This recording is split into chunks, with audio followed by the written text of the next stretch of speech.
Our main character, Lin, burst into the room and started shouting why his card was frozen. Stepmother Lena said that after dinner she was ready to discuss anything with him. But Lin was furious, shouting what the hell dinner when the bank employee said his card was blocked. The girl said, "Why quarrel? We can eat first." It was Lin's half-sister, Will. Younger brother Sean said there was no point in rushing now, he was also a stepbrother. The stepmother asked if they really couldn't put anything aside. What should they do?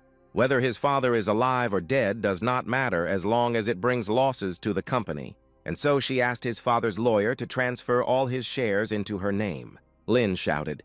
His father had disappeared just 3 years ago, and she was already planning to transfer all of his assets into her name. The stepmother said that they could make their farewell meal memorable if there were any special wishes. Lin shouted. He perceived her as family, and she took advantage of his father's absence.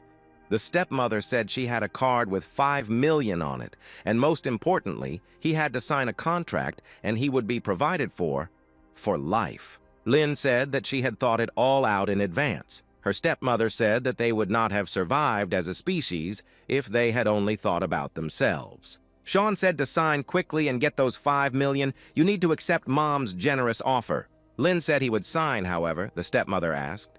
She knew it wouldn't end that easily.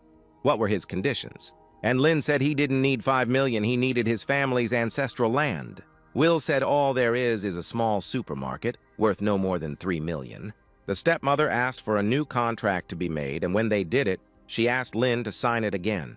He signed, and his stepmother poured them wine to celebrate, but Lin poured the wine on her and said that he wanted to puke just looking at her. Lin shouted, "She may have won the battle, but she will lose the war," and left.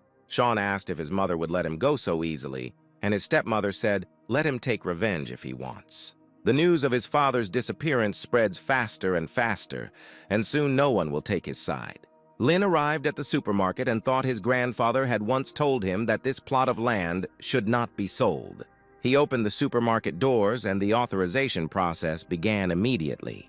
And he was transferred to another world. Lin was in shock, but suddenly someone knocked. Lin opened the door and a fat man stood at the entrance. He said, "Finally the one he can rely on has come." But Lin shouted why he smelled so bad. The man addressed Lin as a lord and said that the lord was obliged to help him. He will commit suicide if the lord does not help him. Lin said that if the fat man lets him go, he will help with something. The fat man asked seriously. He thanked Lin and said that now he was guaranteed happiness for the rest of his life. The system told Lin to accept his request. Lin thought about what to do with him. Take him to the dentist. But the system kept asking Lin to complete the task. Lin shouted he understood everything. No need to spam in his head. Lin took out a mint gum and said that this gum effectively removes bad breath and gives a fresh feeling to the mouth. The fat man stuffed everything into his mouth, and Lin shouted at him that he should have at least taken off the wrapper. Then the fat man asked how much this divine artifact cost. Lin began to think about what price to name. The fat man said, 3 low-grade spirit stones are too much, and he suggested paying with something else. Lin asked what it was. The fat man replied, "With this, Lin can have fun all night and not even get tired." Lin shouted why he needed this. But then the system said that the time spent in this world had expired. And so he was transported back, but he received the Eye of Rebellion as a reward. When the store's profit reaches more than 1 million, the store will be updated. 3 days later, a girl came to Lena's store. She was his childhood sweetheart. Lin asked why she was here. Minnie said she heard that he lived here now and his supermarket had recently opened. She asked how things were going. Lin replied that everything was fine. He was working from scratch to get rich. Lin heard that Minnie was angry when she found out he had left, but now she was being reserved and supporting him.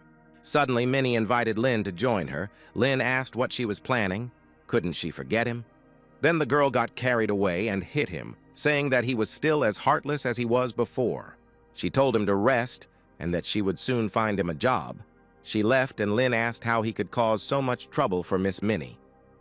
A little later, a huge man arrived and shouted for Lin to come out and give it to him. Lin came out and the fat man shouted that he came here to destroy this place. But if he kneeled down and called for his dad, then he might change his mind. Lin asked the fat man if he wanted to be a daddy so much because he couldn't have a child. The bandits attacked him, but the system began to help Lin. He analyzed Sid and learned that his body could only be cured with divine medicine. The system said that the user has great potential. Lena asked, to actively expand the store's sales. Lin thought, fight and expand the store's sales? What kind of system is this?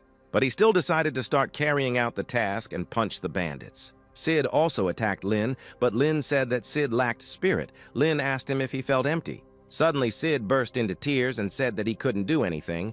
Lin sat down and asked, so he said it right. Sid asked what he should do, so Lin took out what the fat man from the other world had given him and said that it would help him. And Sid asked if it would definitely work. Lin replied how he could ruin it for him. He was a dear person to him. Then Sid said that once he tried it, he would come back here and pay Lin, but if it didn't work, he would regret it. A day later, other bandits came and said it was so nice to see the youngest son of the family in such disarray. Minnie's fan asked, Lin is so pathetic, wants him to take him to his aunt and she will return him to his family. Lin asked. Louis thinks he will go back to his aunt. Louis told Lin he is really pathetic. Minnie was his fiancée, but he was blind and lost her. And Lin remembered how Minnie said that she wasn't going to get married. She wanted to find love. A day later, Lin told his father about the divorce. His father beat Lin. But Lin said that now Minnie was free. She would be able to find her love. Louis shouted. Lin had already broken up with her. Now Minnie was his girlfriend. Lin didn't react at all, and Louis grabbed Lin and shouted that he didn't believe it. Then Lin hit him. Louis then shouted for his thugs to attack Lin so he would know who was boss. His bodyguards are not simple. Lin needs to take this seriously. While Lin was fighting with the guards, Louis came up from behind and smashed a bottle on his head. Lin said it was mean to attack from behind. Louis said he shouldn't be fair to a dog like Lin. Suddenly Sid appeared and shouted, how dare they touch his brother. Sid told Lin that he was here and no one would dare touch Lin, Lin thought. Apparently that thing worked. Louis yelled at Sid. Wasn't he mad at Lin and told Sid to mind his own business? Sid said if Louis touched Lin, then Louis touched him too. Louis thought Sid was dangerous, not worth messing with him. So Louis shouted that they were even, but that he shouldn't even think about Minnie. They left and Sid asked, he was just in time, wasn't he? But Lin passed out. In the house of Sid's family, Lin woke up and there was a girl in front of him. He asked where he was. The girl answered, in her brother's house. Her brother told her to take care of Lena. She was just going to treat his wounds. So he needs to stay still, the girl said. Men make others worry about them. Lin thanked her and asked her name. Honey, the girl replied. Sid came and said he had good news for Lin. Sid introduced Lin to his friends. Lin analyzed his friends and thought that Sid really was the type to get what he wanted. He said he knew everything about them, and since they were Sid's friends, but the guys interrupted him and said they didn't believe him. Sid shouted that this was happening to them. They didn't believe him. Lin stopped him and said, it's okay. He won't sell them this product. Suddenly, a luxurious woman came and said that she had brought food and began to feed Sid. The guys asked if they forced her. Then the girl asked if they wanted to get punched in the face. Then they quickly apologized. The girl kissed Sid and said that she would not interrupt his party and left. And the guys asked if she was on drugs. Sid said she wasn't taking anything. He just used one drug. And the guys immediately started asking Lin for the same remedy. Lin agreed. The next morning at the supermarket, he sold out of everything last night. He needs to go to another world to replenish his supplies. He asked the system to transfer him to another world, twice. The system said that it understood everything from the first time and transferred him. Lin immediately smelled a terrible smell that made him feel dizzy. The fat man came and said, this is Senior Alchemist Wong. He told him that Lin has high-quality medicine. Lin activated the Eye of Rebellion and found out that due to his uneven breathing while practicing the climax method, his body had developed an unpleasant odor. He said his problem appeared after cultivation. The old man asked how he knew this. Lin took out something and said that to get rid of this problem, he needed to apply this ointment to the affected area of the body every day. But he would not give it to them for free and asked what they could offer in return. The old man said he had brought with him a bone marrow cleansing liquid. It helps cleanse and strengthen the bodies, and the fat man brought that elixir again. Lin asked. And that's all? The fat man asked. Isn't that enough? Yilin replied, the thing is that his ointment can only suppress the symptoms, not eliminate the problem. If he knows more about his culmination method, he might be able to help him in some other way. If Lin can improve some of his techniques, it will be easier for him to trade. Also, it would be good to learn about this world's cultivation methods as soon as possible. Lena was transferred, and he said that every time he completed the exchange, he was thrown out of this world. The system said, "It's just a system. The reason why Lin has been in this world for such a short time is because the store's level is low." Lin asked what he should do in these 10 minutes. Maybe give him $5 to buy himself another hour. The system said that in order to open even more functions, the user needs to make transactions totaling 1 million yuan. Lin thought that he needed to become stronger and more influential as soon as possible in order to crush his stepmother. Minnie came and said that it seemed like Mr. Lin was quite busy with his goods. Lin pinned Minnie against the wall and asked if that was it. Maybe she wanted to try the product. Minnie said to put the goods back in the box and invited him to the birthday party. Lin said he didn't have the right clothes for the event. Minnie said she knew she would say that. Then Lin thought, "This suit looks completely new. It feels like she's trying to achieve it. And if that's the case, then he simply can't afford to offend her," he told her. "It's rare to see such attentiveness from Miss." That same evening, Lin and Minnie attended the party together. Louis said, and he kept wondering why this place had become so nice, and as it turned out, Miss Minnie had come. Lin asked what Louis was doing here. Louis asked if Lin could come, then why couldn't he? Then Louis asked his godfather if he was there. The man told everyone to go inside. Sid greeted Lin from a distance, and Lin told Minnie that he would go and say hello to him. Honey hugged Lin and told him that he could sit next to her, and her brother and the others were just praising his fighting skills. Minnie glared at Honey and asked what the name of such a beautiful girl was. Honey introduced herself. Honey asked if something was wrong. Minnie asked Honey to let go of Lin's hand. Honey asked if he was her boyfriend. Minnie said no, but he was her guest of honor, so he would sit at the same table with her. Lin walked up to Minnie and said that today he was on the other side of the barricades. Therefore, she must wait until he can earn a place next to her on his own. Minnie got angry, and Lin asked if he should walk her to her desk. Minnie turned around and said no need. Louis asked if Lin didn't plan to keep this beautiful lady company, he could let him do it. The guy shouted what he meant. Lin said there was no need to shout. We had to let Sister Stella save face. Louis shouted, "What kind of face could a mongrel like him have? Did he really still dare to call Stella sister?" Suddenly, someone shouted Lin's name and ran up, hugging him. The girl said that they hadn't seen each other for a long time. Lin said it had only been a month since their last meeting, and she had become even more beautiful. Louis shouted, "Lin is too arrogant. That's why he doesn't consider Stella." The guys asked what about the master. Was he really afraid to do anything? Louis's godfather arrived, and the boys fell silent. Lin thought that in his time the master was known for his excessive cruelty. But then Sean came and asked if they could leave her behind. Lin asked what he was doing there. Sean said today is his engagement day, so of course he'll be here. Lin asked who it was with. Sean replied, "Of course, with the sweetest and most beautiful Miss Stella." Stella shouted why she hadn't heard anything about it. Sean asked if her father hadn't told her. This celebration of her birthday is also an engagement celebration. He wants to unite their families through marriage. Lin said that Sister Stella doesn't want this, so he had better not get close to her. Sean started shouting, "This is a matter between their families, so let him not interfere." Lin asked Sean if he had enough strength to come closer. Then Sean said, "Lin is so funny. Does he really think that no one in this room can beat him?" Louis shouted to his guys and ordered them to finish off the abandoned Lin. Sid got angry and said that he wasn't afraid of any of them. Let them try to hit him. Then the old man, the chairman of a pharmaceutical corporation, came and asked what was going on. Sean shouted. It was all Lin. He was preventing him from talking to Lady Stella about their engagement. The old man said that her mother agreed to this. They would like to unite their families. Stella said she doesn't want to marry Sean. She wants to marry someone like Lin. The old man said that marriage is a serious matter, not some kind of game, Stella said. But she loves Lin.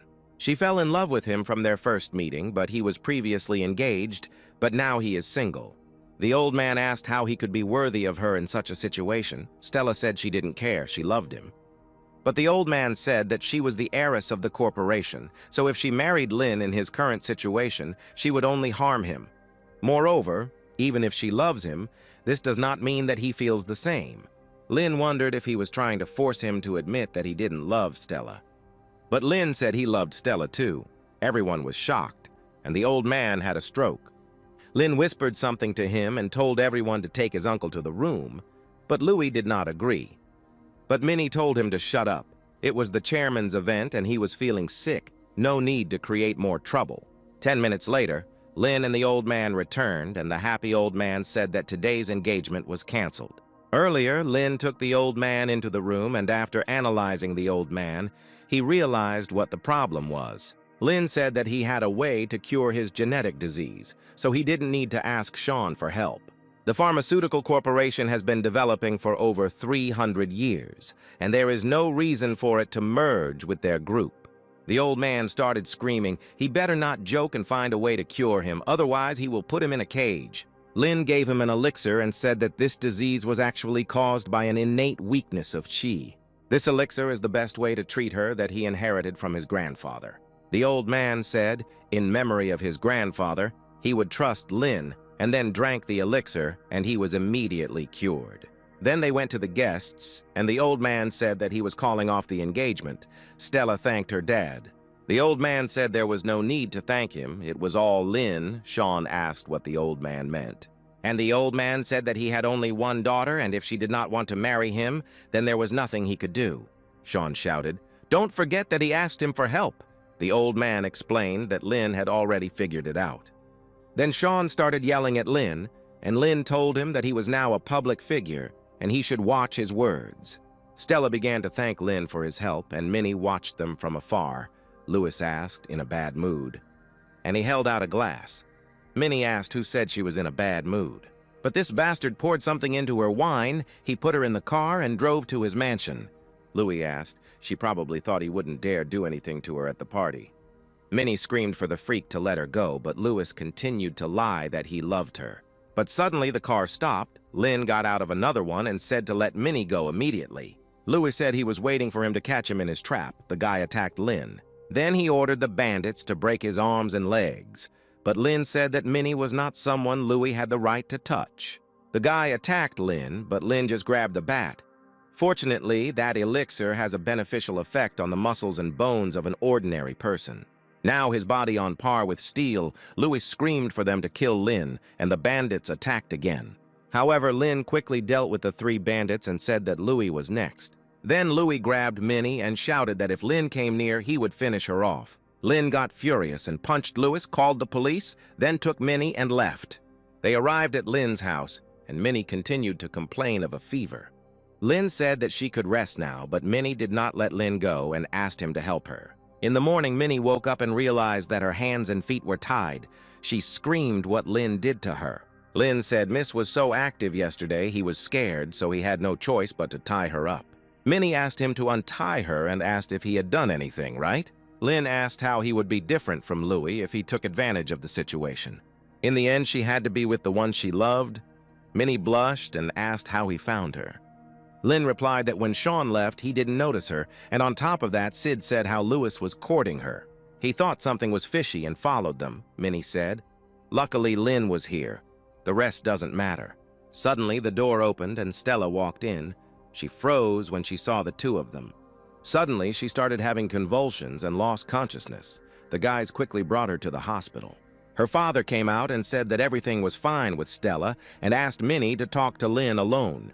Then he said, "The hereditary disease manifested itself the first time is usually like this. She drank Lena's medicine. The disease is under control for now, but needs to be monitored. Lin said he will look for something else." The old man said he believed him, then asked him how he felt about Stella. "Yesterday he said that he likes her. Has anything changed?" Lin said that he wouldn't lie. He couldn't figure out his feelings right now and asked to let her know when Stella woke up.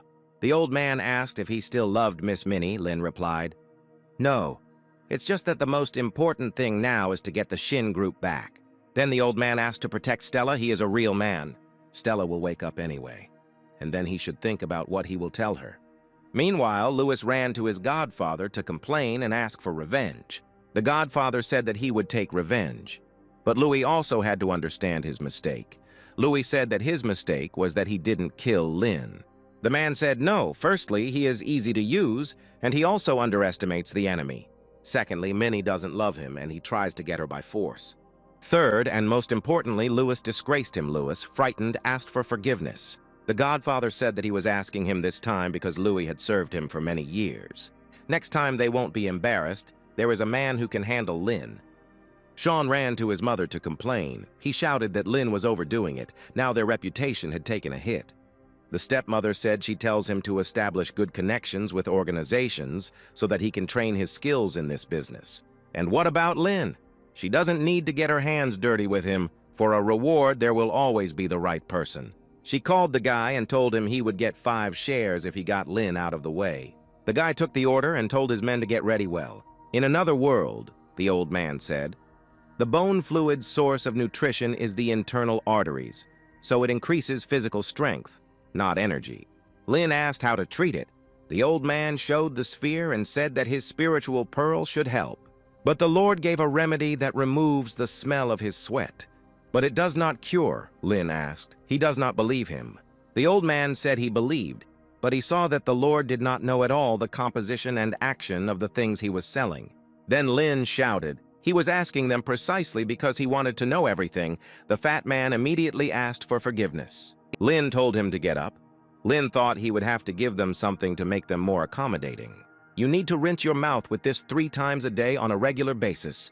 This will effectively remove bad breath." The fat man used it and happily said how good it smelled. The old man asked if it was true. Lin told the fat man to give him that medicine in exchange for 5 packs of mouthwash. The old man asked, "What does he want?" And Lin replied that he always gave good people twice as much as they gave him. But the old man doubted him, so he got nothing. The fat man said that they carry the mission of the temple on their shoulders. He always hopes for a good result of his work. Lin said he was kind, so he wouldn't take him into account. For the sake of the fat man, he would forgive him, but only the first and last time. The old man thanked him for his attention and gave him pearls, and also took with him other medicines and other things. Lin gave him some deodorants and the deal was done, and he returned to his shop. One should only take the spiritual pill when one has one's own chi energy. "Coffee shop," Lin said. "Sid does big deals like this in broad daylight." Sid said that he had already transferred the money. Lin asked why he was so unhappy. Sid said that his sister had fallen in love. Lin said okay, but Sid said Lin doesn't even know who her boyfriend is. His name is Steve. He is the brother of the owner of the electronics store, but he is not involved in the necessary business at all. "He changes girls once a month. How could Honey fall in love with him?" asked Sid. "The guy just took Honey," Sid said after them. But Lin asked how they could catch up with him. At Sid's house, Lin asked, "Sid found out the address of that freak's house?" Sid answered, "He found out. They're going there right now." But then Honey returned home with a bouquet of flowers. Sid asked if he had kidnapped her. Lin asked, "The guy is not connected to her in any way. Why does she trust him so much?" But Honey naively believed that the guy would not deceive her. And at this time, Steve told Lin's stepmother that he would soon finish with Lin. The next day, Sid was told that someone was smashing up the store. Sid came to the store, and there was a boxer there. The boxer hit Sid, and he crashed into the wall. Honey got scared and called for her brother. Steve arrived and told Sid and Honey to get into his car, and they did so. Sid said if he found out which bastard did it, he would bury him alive. Steve said he had a rough idea who did it. Lin had greatly disgraced the girl when she was holding a wedding banquet. If they got close to him, he would do the same. Sid needs to publicly announce that he is breaking off relations with Linum, otherwise there will be a lot of problems. But Sid was against it. He shouted, "Steve wants to make him look like a coward because of such a trifle." Steve told Honey to talk to her brother, and Honey said, "Sid survived today, but what happens next?" Sid asked her if her store was broken into today, she would leave her friend, and if they broke into her house, she would leave her family too. Steve asked if a boxer had broken into his store today, and what if he came with a gun tomorrow? Sid asked, "Steve wasn't even there. How did he know it was the boxer?" Steve said, "Well, why are they so smart? They could have gotten away alive." The killer showed up, and Sid said he knew for a long time that Steve wasn't one of them, and secretly sent Lin their location. 15 minutes later, Lin arrived and saw Sid lying in a pool of blood. Lin said he would figure out how to stop the bleeding, but Sid asked him to save his sister, and Lin promised that he would definitely save her and avenge Sid. In the car, Lin thought that if he went to Steve now, it would not end well for him. He decided to draw out some chi from the spiritual pearls just in case. Steve tied Honey up and said welcome to his dark tower. Honey thought what a stupid name he chose. On each floor, Lin is awaited by top-level fighters, boxing champions. Steve said that they hired this champion for 4 million yuan. It fires 10 blows per second, and with each blow it can break a 5-centimeter thick concrete wall. Honey was looking at the cameras but not Steve, so she asked what if Lin went past the first floor. Steve replied that even if he did pass, a deadly challenge awaited him. On the second floor, a world-famous killer awaits him. He was paid 7 million to appear here. Its speed cannot be captured even by cameras, and its claws are full of poison. And if by some miracle he gets past this killer, he will definitely not defeat the next enemy. Iron Lucky 100 million yuan was spent on him. He is also talented in using weapons. Lin stabbed the guy in the forehead with a knife. It turned out there was poison on the knife, and the guy quickly lost consciousness. And the last killer was a saw man. This man killed more than 100 people. And when he kills Lin, he will get 5% of the Shin Group shares. Honey said that he cannot dream of it. Steve asked, "He dreams. This is reality, and she is the first witness of this new reality," Steve said. Then Honey told him to turn around, and when Steve turned around, he froze in shock. Lin told Steve to let Honey go. Steve said not to think he won. He always prepares every plan perfectly. "He's not as stupid as Lewis," Lin said. "He's already comparing himself to Mr. Lewis. That's a shame." Steve yelled at Lin to shut up and said, "Now Lin will learn the power of bone fluid." He drank it and immediately turned into a muscle man, Lin thought. This is not bone fluid. Lin decided to attack him while Steve was showing off, but Steve said Lin moved slowly like his grandmother. And he attacked him. Someone was watching them, and Steve said he liked the desperate expression on his face. Lin asked if it was all because of the liquid where Steve found it. Steve said that his friend, a beautiful and sweet lady, gave it to him. Lin is not worthy of being strong. Lin stood up and said, "That's enough." He already knew what he needed. Steve asked how Lin was able to stand up. "Looks like I'll have to kill him," Steve added. But Lin hit him first. And he said Steve had no fighting experience at all, so his huge muscles were useless. Steve said, he already said, that he had the perfect plan and pulled out his gun. A gun will always help against a fighter, and he fired at Lin, but Lin caught the bullet with his hands. Lin said Steve had so little confidence in his muscles that he decided to get a gun, and how the bone fluid helped him. Then Steve got scared and asked for forgiveness. Lin hit him and said it was for Sid. He added that he was not going to take revenge on him and hoped that their conflict was over. When Lin and Honey left, Steve asked his brother to help him. But the man said that now everyone would know about what happened here. At the hospital, Honey said if it weren't for Lin, they would have been in huge trouble. Lin replied, "Sid is his brother. He couldn't leave him in trouble. She can also just call him Brother Lin. No need to stand on ceremony." At the store, Lin asked the system to transport him to the other world. The system announced the shop's income was 1 million yuan. The shop was promoted to a poor stall. Now Lin can stay in the other world for up to 20 minutes. There is also a secret reward. Die hard. Lin wondered what kind of reward this was. An old man and a fat man came and said that they brought goods for a deal and a gift as an apology. Lin said, "No need for such politeness. He wants to ask them something." One guy drank something and his muscles were very swollen. The old man said that only key-shaking liquid has this effect, although its effect is temporary. "But the side effect is very harmful to health," Lin asked. "This liquid is too rare." The old man replied that his former disciple named Wang had broken the temple rules and sold this liquid to other disciples so that they could pass the examination dishonestly. If he were forgiven for this, the students would be in danger, Lin said. He understood. Lin thought that meant that Steve was also in contact with the other world and that he had big problems. The fat man said that he could only make one deal with Lin for the return pill at most. Lin asked him if he could not get the pill. The fat man replied that the ingredient for creating the pill was on Mount Sen, but recently the dark energy had become so active. "There are many monsters wandering around there," Lin said. "Other pills and bone fluid can also be exchanged," the old man said. "If you don't go to the mountain, their alchemist will be left without ingredients." Lin asked if they wanted him to help them, but he had little time to do so.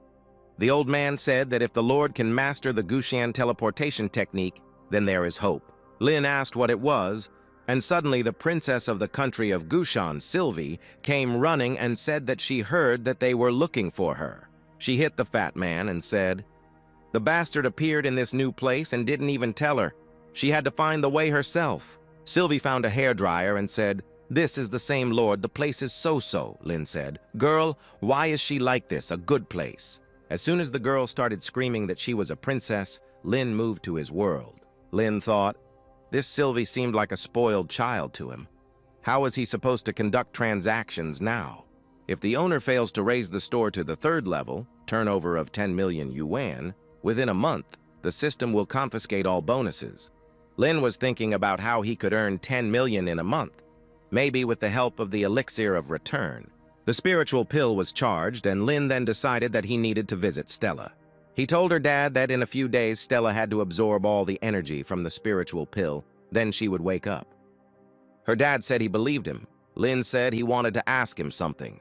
He showed the elixir and said that this is the elixir of return of his family's production, and it has such an effect. This elixir is the best among others on the market. Can he increase his sales with it during this month? The old man asked Lin if he had the recipe. Lin replied that it was his family's secret recipe. Lin asked if he could maybe squeeze his elixir into the healthcare department. The old man said that consent was needed for this, but he had no connections. Lin decided not to bother him with his requests and said that it would be better to forget about it then.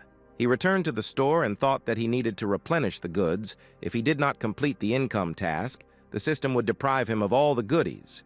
Then he won't be able to take revenge on his stepmother. He needs to take this with him just in case. Lin was transported to another world, and Sylvie immediately started yelling at him.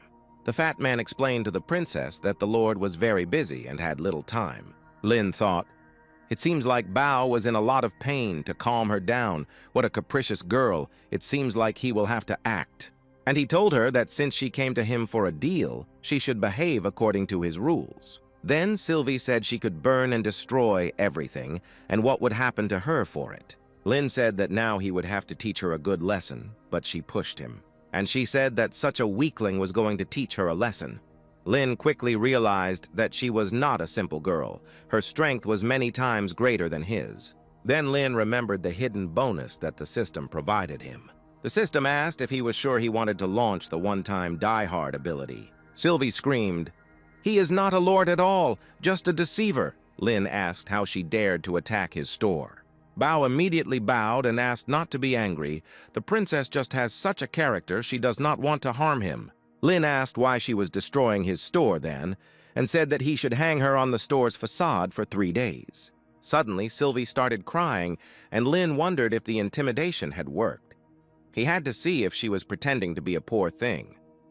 Because her parents are busy and don't pay attention to her, she attracts him to herself in these ways, Lin thought. And he thought that she was being spoiled. It turns out that her parents forgot about her. He said he knew she needed more attention from her parents, but he would not indulge her whims. If she grows up and starts helping her parents, she will have more opportunities to spend time with them. Sylvie asked how she could grow up. Lin replied that she could start with mutual respect. Then Sylvie obediently put the shelves in order within 10 minutes. And then Sylvie apologized and promised that it wouldn't happen again. Lin said that since she came to her senses in time, here is a gift for her. Sylvie was very happy with the gift.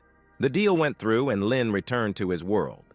This time the old man didn't come, so the deal took place with 1 batch of return pills. Minnie wrote to ask if Lin was free. He replied that he was always free for her.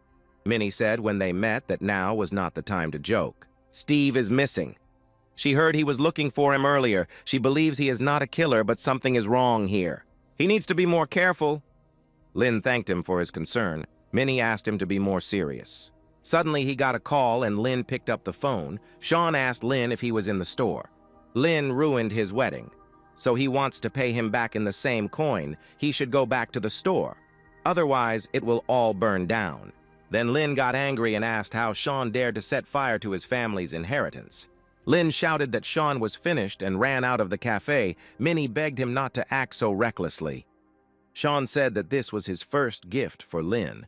Minnie hugged Lin and asked him not to go there. Lin said, Sean dared to touch his family's inheritance. If he doesn't go, then he is not worthy of being considered a human being. Minnie replied, revenge is never too late. Moreover, they have cultivator fighters. He is not their rival. She again asked him not to go there. Then Lin took Minnie's hand and said that he would not act rashly, but first he had to go back. The entrance to Lin's shop, the shop had already turned into ruins. Lin was furious. Lin thought, now he doesn't know if he can get into the parallel world, Minnie said. The main thing is that Lin is safe, and the store can be rebuilt. Lin thanked her. Minnie said that she would help him find a hotel, but Lin asked her to leave alone. He needed to be alone here. Lin called the system. When Minnie left, the system said that he could still get to another world. There are 28 days left. Lin needs to sell as many goods as possible. Otherwise, the disappearance of system goodies will cause him problems. Lin was waiting for the guy, and then he finally came. Chen asked, Lin is walking down the street like that openly? Lin asked, yes, so what? Chen replied, Sean gave the order to kill anyone who came close to Lin. He decided to meet him only for Sid's sake. Lin asked if Chen needed these elixirs. Chen replied that Lin's goods were good, but he had no money. Chen quickly wished Lin good luck and ran away, and Lin realized that this was Sean's second gift. First, Sean had set his store on fire, and now he had cut off his way of earning money, and Lin was not going to put up with it. Now he needs to fix the store, he needs to restore the business. Suddenly, Minnie sent him money and wrote she lends him money. Then Honey came and said, she is his personal designer. The work team from his brother will arrive soon.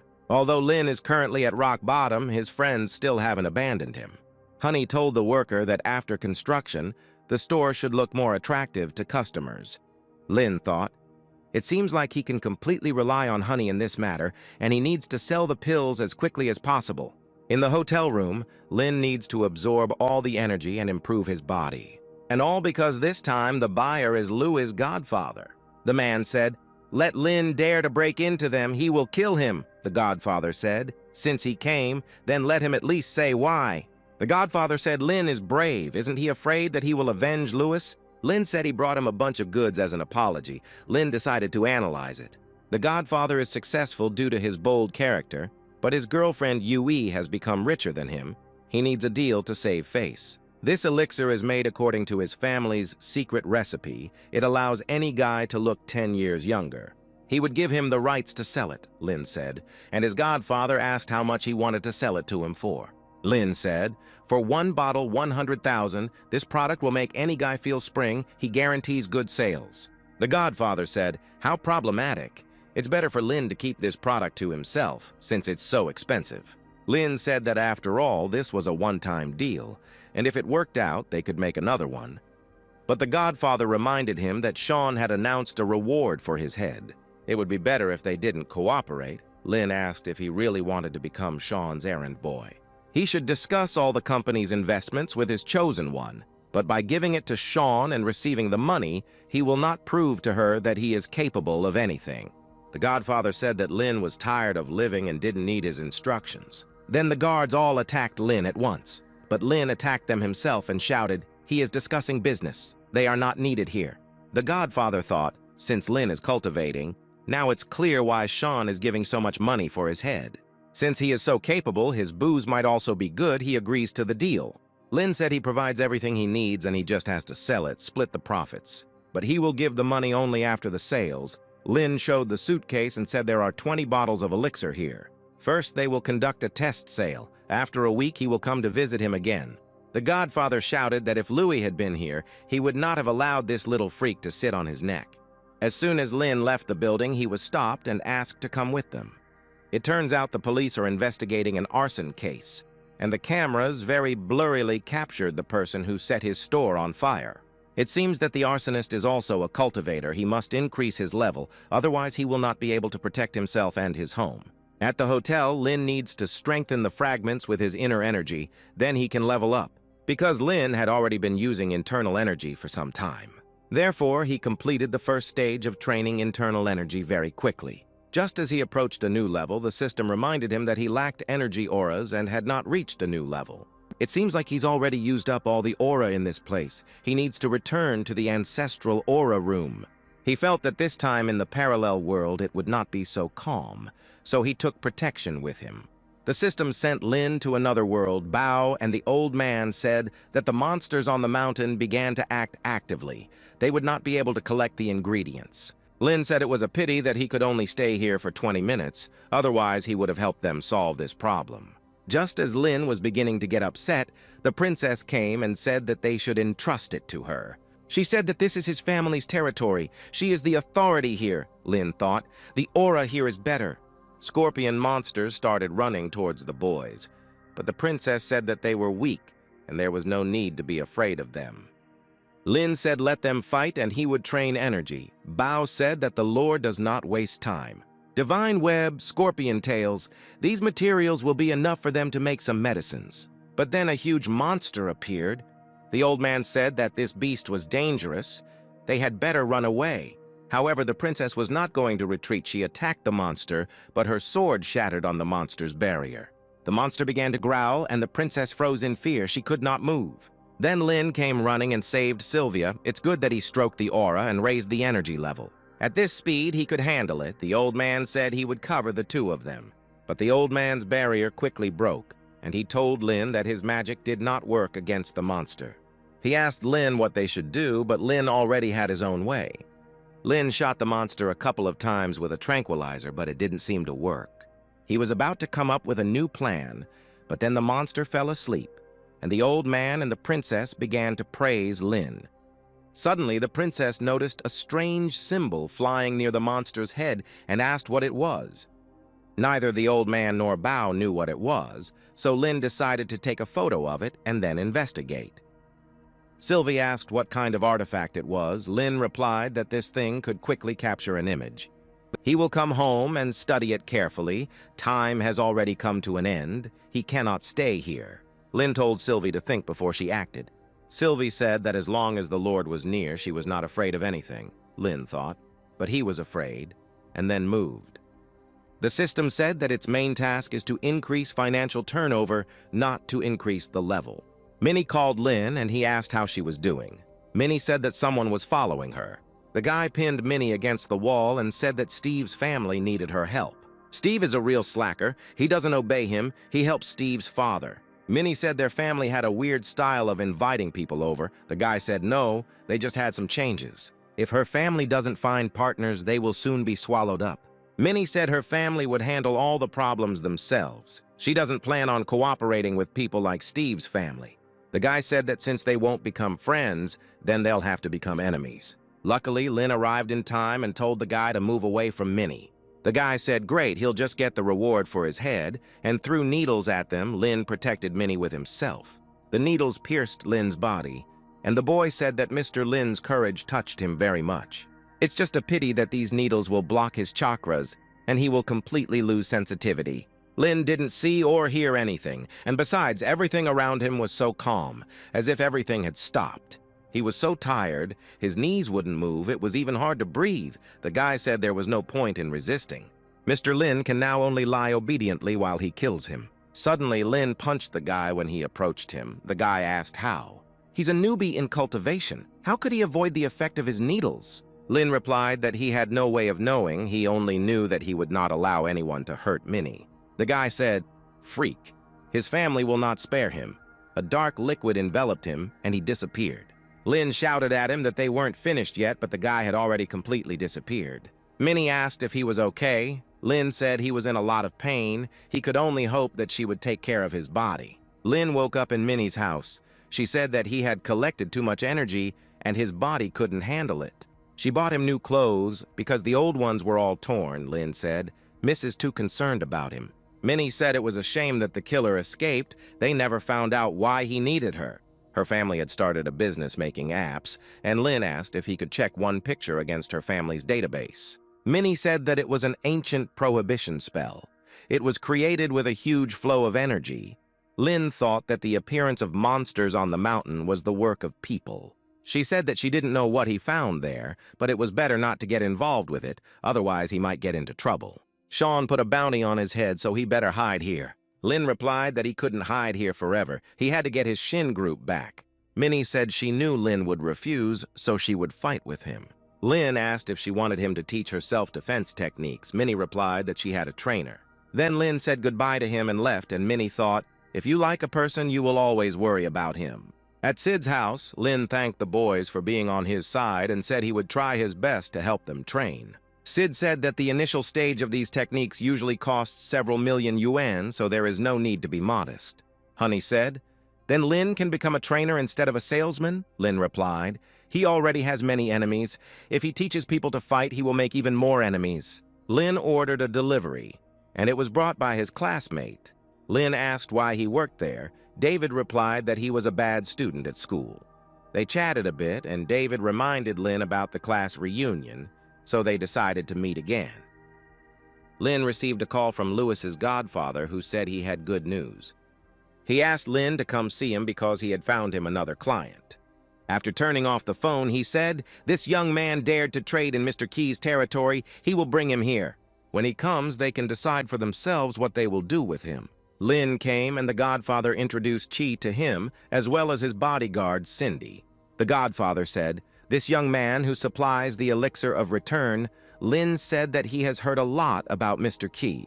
Suddenly, the godfather said that he would wait for him outside. Lin wondered why he was leaving. But he decided that the deal was more important now and told Chi that he would present his goods, but the man said that it was not necessary. He will buy everything, but he has one condition: he needs that secret recipe. Lin replied that it was his family's secret, and the rights to this recipe belonged only to his family.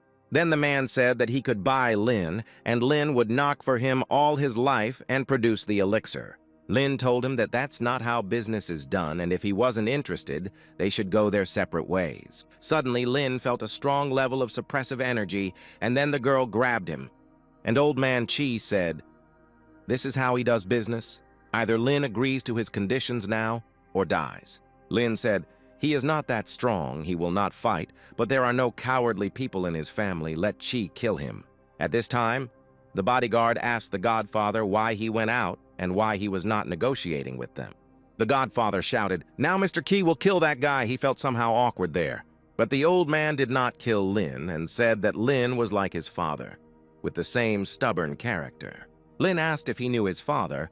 The old man replied that Lin's father had once saved him. His father saved him once, so he will spare him once, so he no longer owes Father Lin.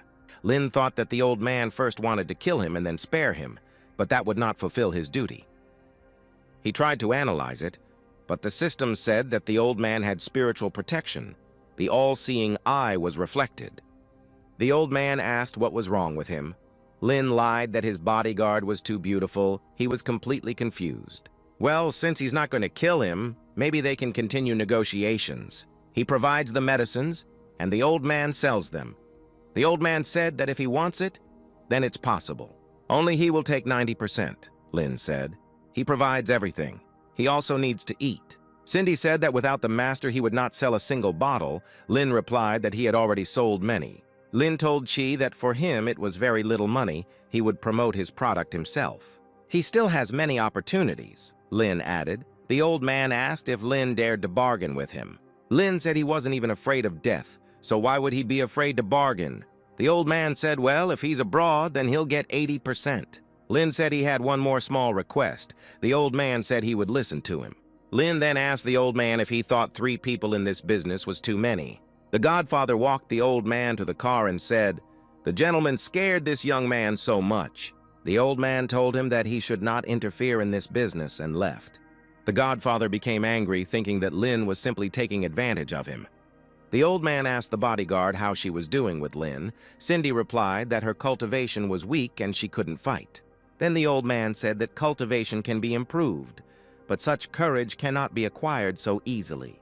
After letting him go, he thanks his father for saving him. Cindy asked if his father wasn't dead. The old man answered, but he just went missing.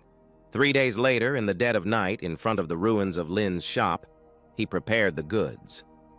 He had already sent the Polaroid. Sylvie would be pleased, Lin thought. He has 20 days left to reach a turnover of 10 million. Lin remembered that he had a meeting with a classmate. Time was flying by too fast. He missed the old days. But one of his classmates was pleased that Lin was now at rock bottom. He said that yesterday Lin despised him, and today he will not succeed. The boy shouted that Lin would get into trouble at the class reunion. Lin arrived, and the guy asked, "Lin, such a poor thing. Maybe he wants to join him." Lin said he didn't need such a low salary. Lin's friend said that Lin lived very well. He delivered parcels to his estate. but June said that a friend had given him the estate, and it was better to earn money himself. Lin said, "That's enough. Now Minnie will start singing." While the boys were listening to Minnie, June called and told someone to come over so he could look like a hero in front of the beauty. Lin said that Miss Minnie sings so beautifully that he forgets everything. Then some drunk men came to them and one asked who was singing. He went up to Minnie and said that she was a beauty. Suddenly, Jun shouted for the man to move away from her Minnie, which surprised Lin, but the man lightly hit June. Lin told the man to stop the nonsense. They don't welcome outsiders at this meeting. Jun hoped that the man would now disgrace Lin, but Lin knocked the drunkard down with one blow. The man then apologized and asked not to hit him again. Lin said that he needed to teach them a lesson. The men quickly came out and wished them a pleasant holiday. Then the classmates began to praise Lin. But then those guys that June had paid came and said that they had come here to stop them. June told them to run away, but the guy said, "Rules of the criminal world. Take the money. Do the job." And then Lin quickly dealt with these rags. Jun hoped that they would not give him up. 3 hours later, Jun decided to fix the situation and said, "Why fight? It's better to let him earn money. He has a BMW." But then Honey arrived and said that Lin could get in the car. Minnie asked if they could give her a lift. They left, and the guys told June that now June had to pay for their treatment. Minnie asked Honey what their relationship was like. Honey asked why Miss Minnie was asking her such a question. And Minnie said, "Lin has a fiancée, Stella, so she hopes that Mrs. Honey won't cross the line." Honey replied that if she did go too far somewhere, she would do it from the heart. She would not, like Minnie, hide behind his fiancée. Lin asked them to calm down. Minnie said that she would also speak from the heart. She also likes Lin, Honey said. Well done for boldly admitting it, and she and Lin have a purely business relationship. Minnie asked why she had exposed her then. Honey replied that she was helping her master achieve love. A little later, Minnie asked to stop. She was about to get out when Lin gave her a talisman. Minnie said it was from the new collection of Chi amulets. Where did he get it from? Lin said it was too cool, so Mr. Chi gave it to him. With this thing, Chi reflected his all-seeing eye. Minnie told him to be careful. "Chi is very cruel," Lin replied. "He knows, but he has to cooperate with him." She came out and said that if trouble happened, he should contact her family. Lin thanked her for their concern. Lin called her and Minnie asked if he wanted to say something. Lin replied that they would discuss everything else after Stella recovered. Minnie left, and Honey wondered when she would be able to confess her feelings just as easily.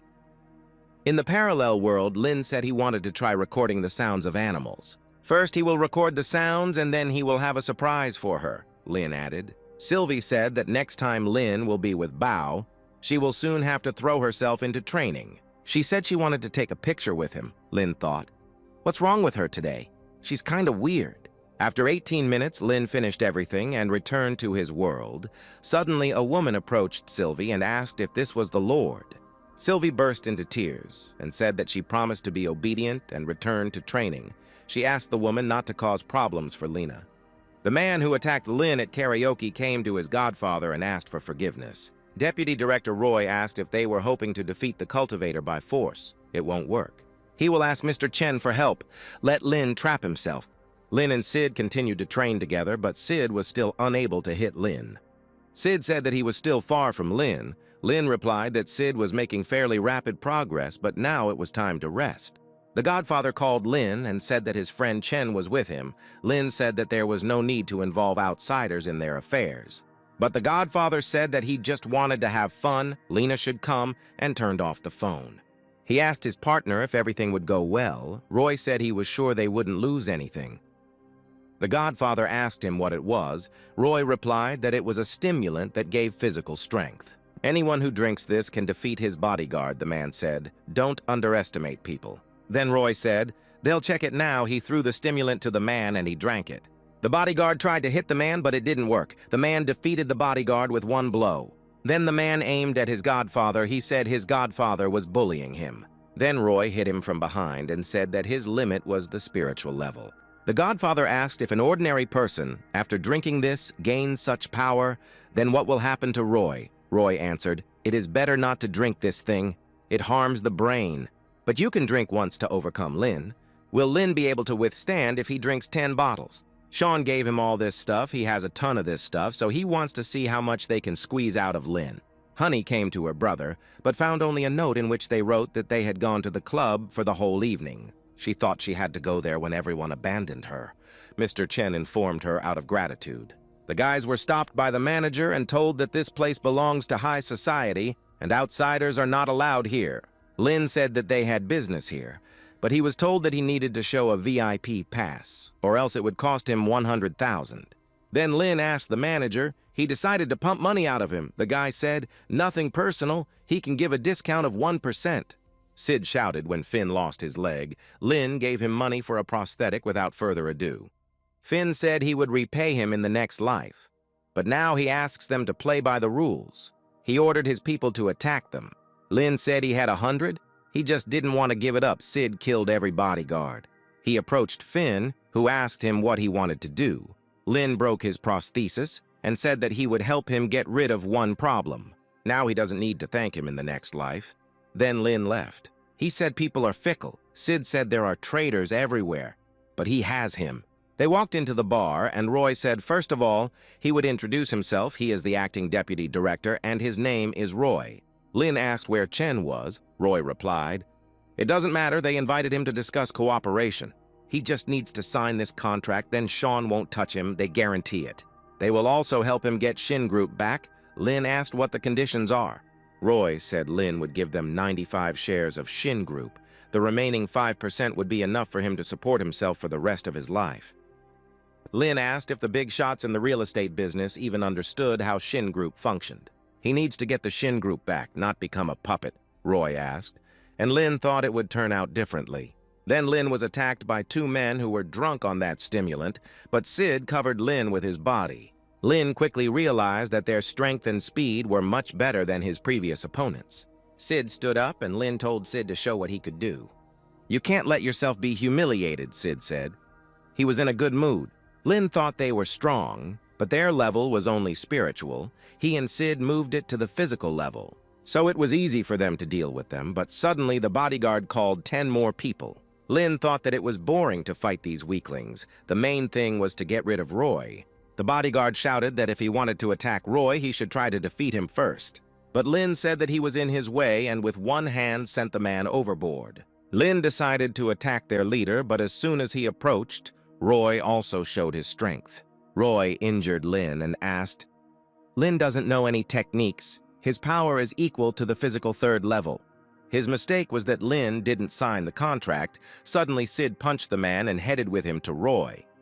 While Sid was distracting Roy, Lynn decided to get close to Roy and strike. But Roy quickly ran back, Roy thought.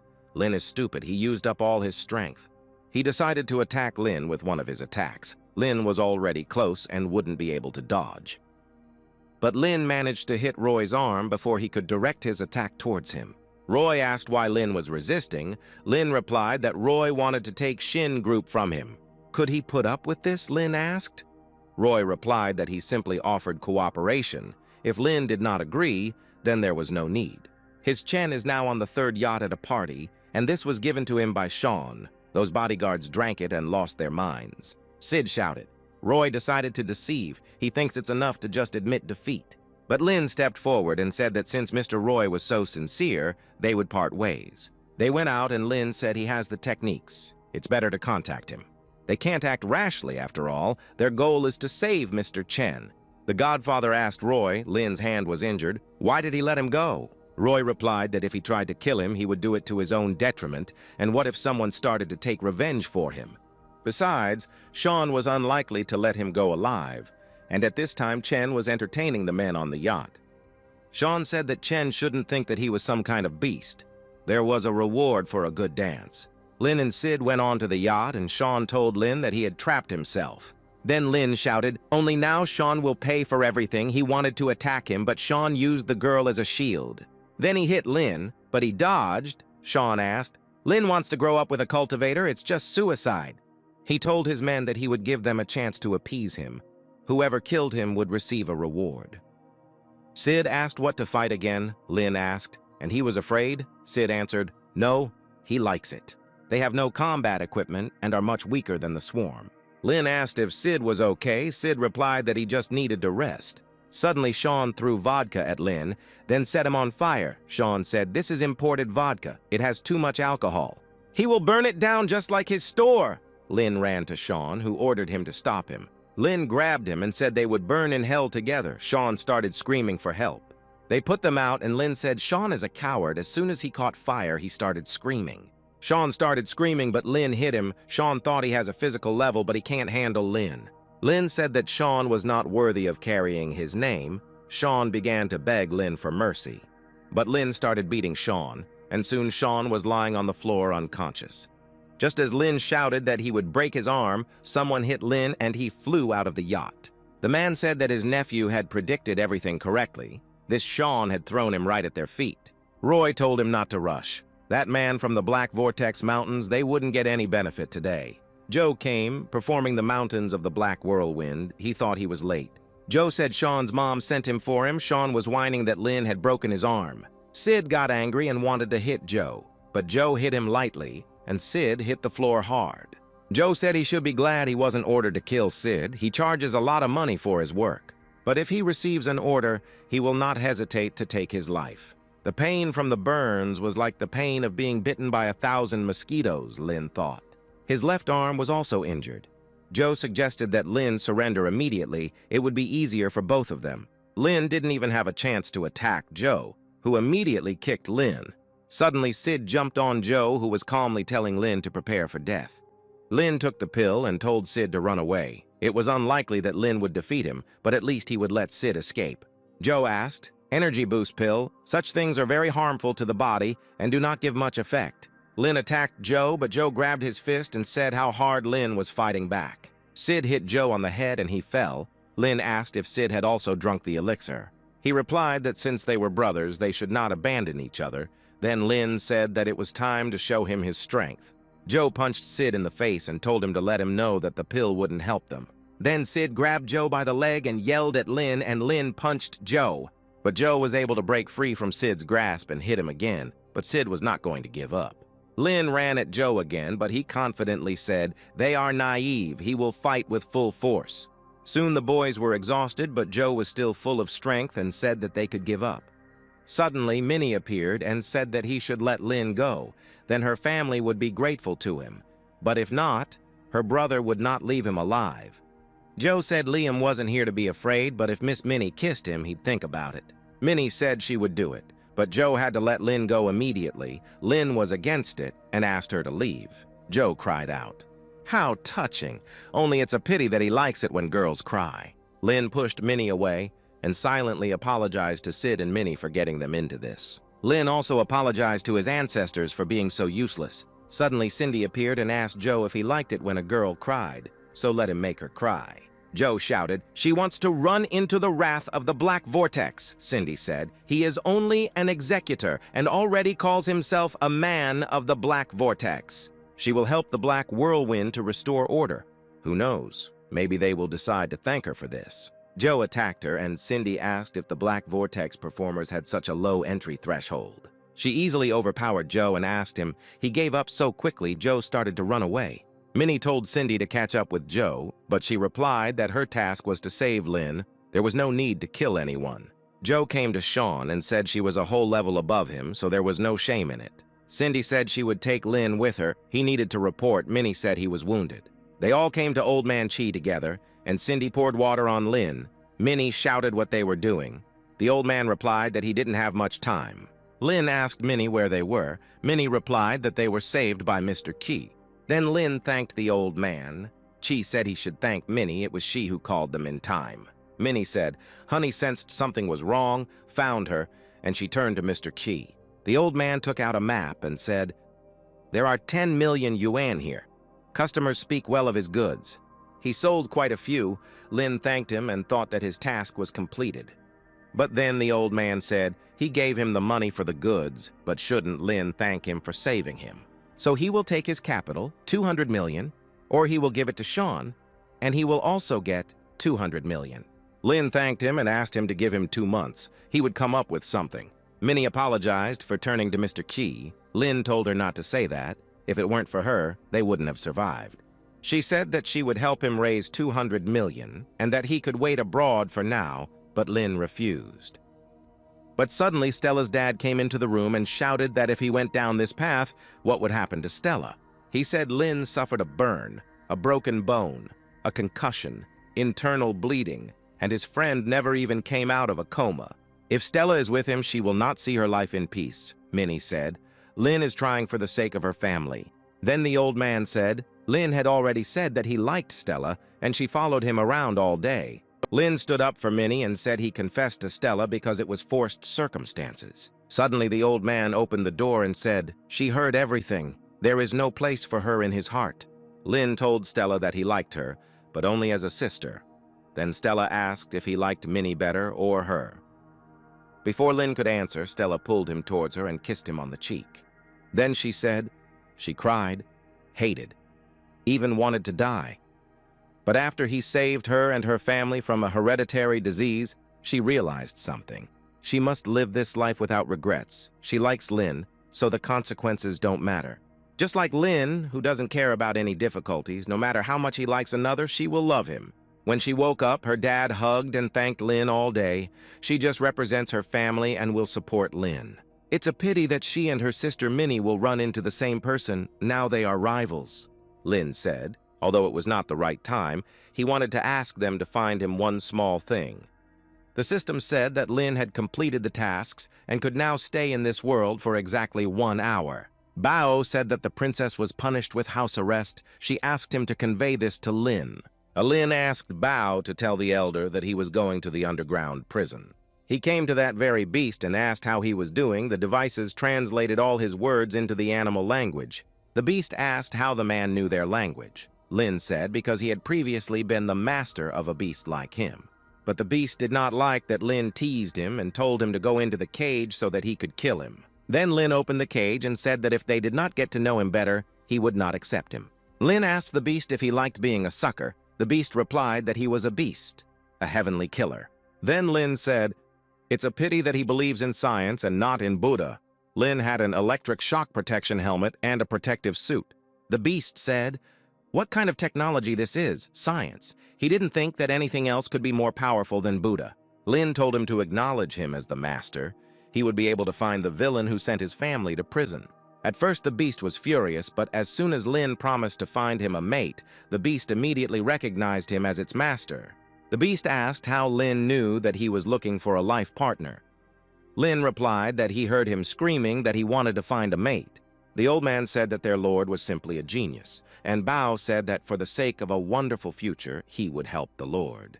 Lin sold his goods at the markets, and they were readily bought. He asked Bao to make a report and promised to take more goods next time. He came back, and the system said that Lin had to reach a turnover of 100 million. Lin screamed that it was putting too much pressure on him. The system said that if he didn't like it, it could reset all his progress now, and Lin meekly apologized. Lin was thinking about how he could get some money. He watched the news and found out that Steve was missing. The man said the decision depended on how Tim did his job. Tim said that the family trusted him. Everything would be fine.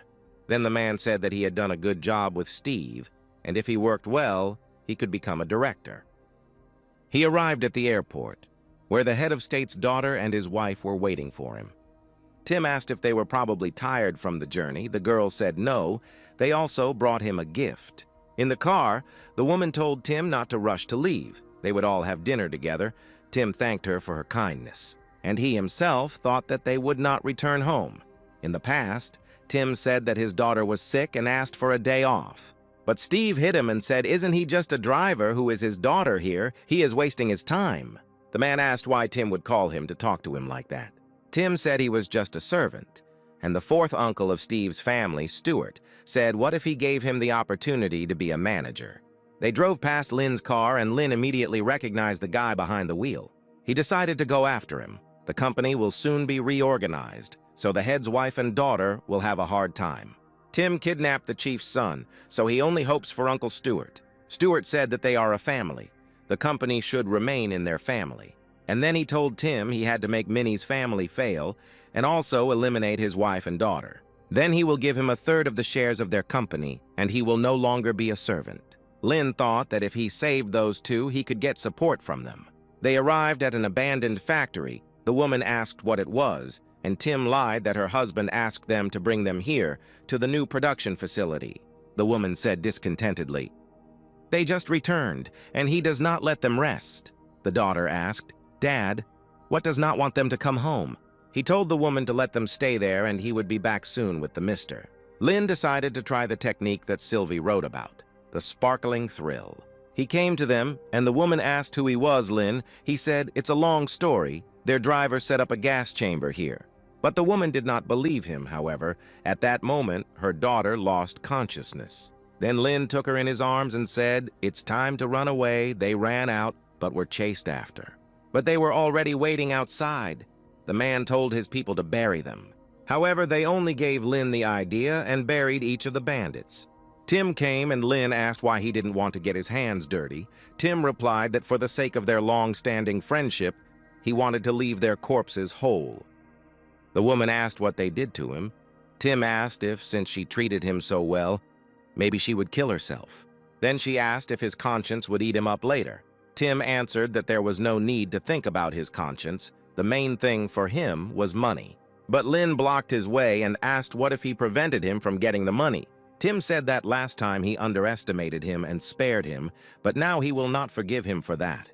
He tied Lynn up and said that his energy spikes would pierce his body, and then he would begin to decompose from his filth.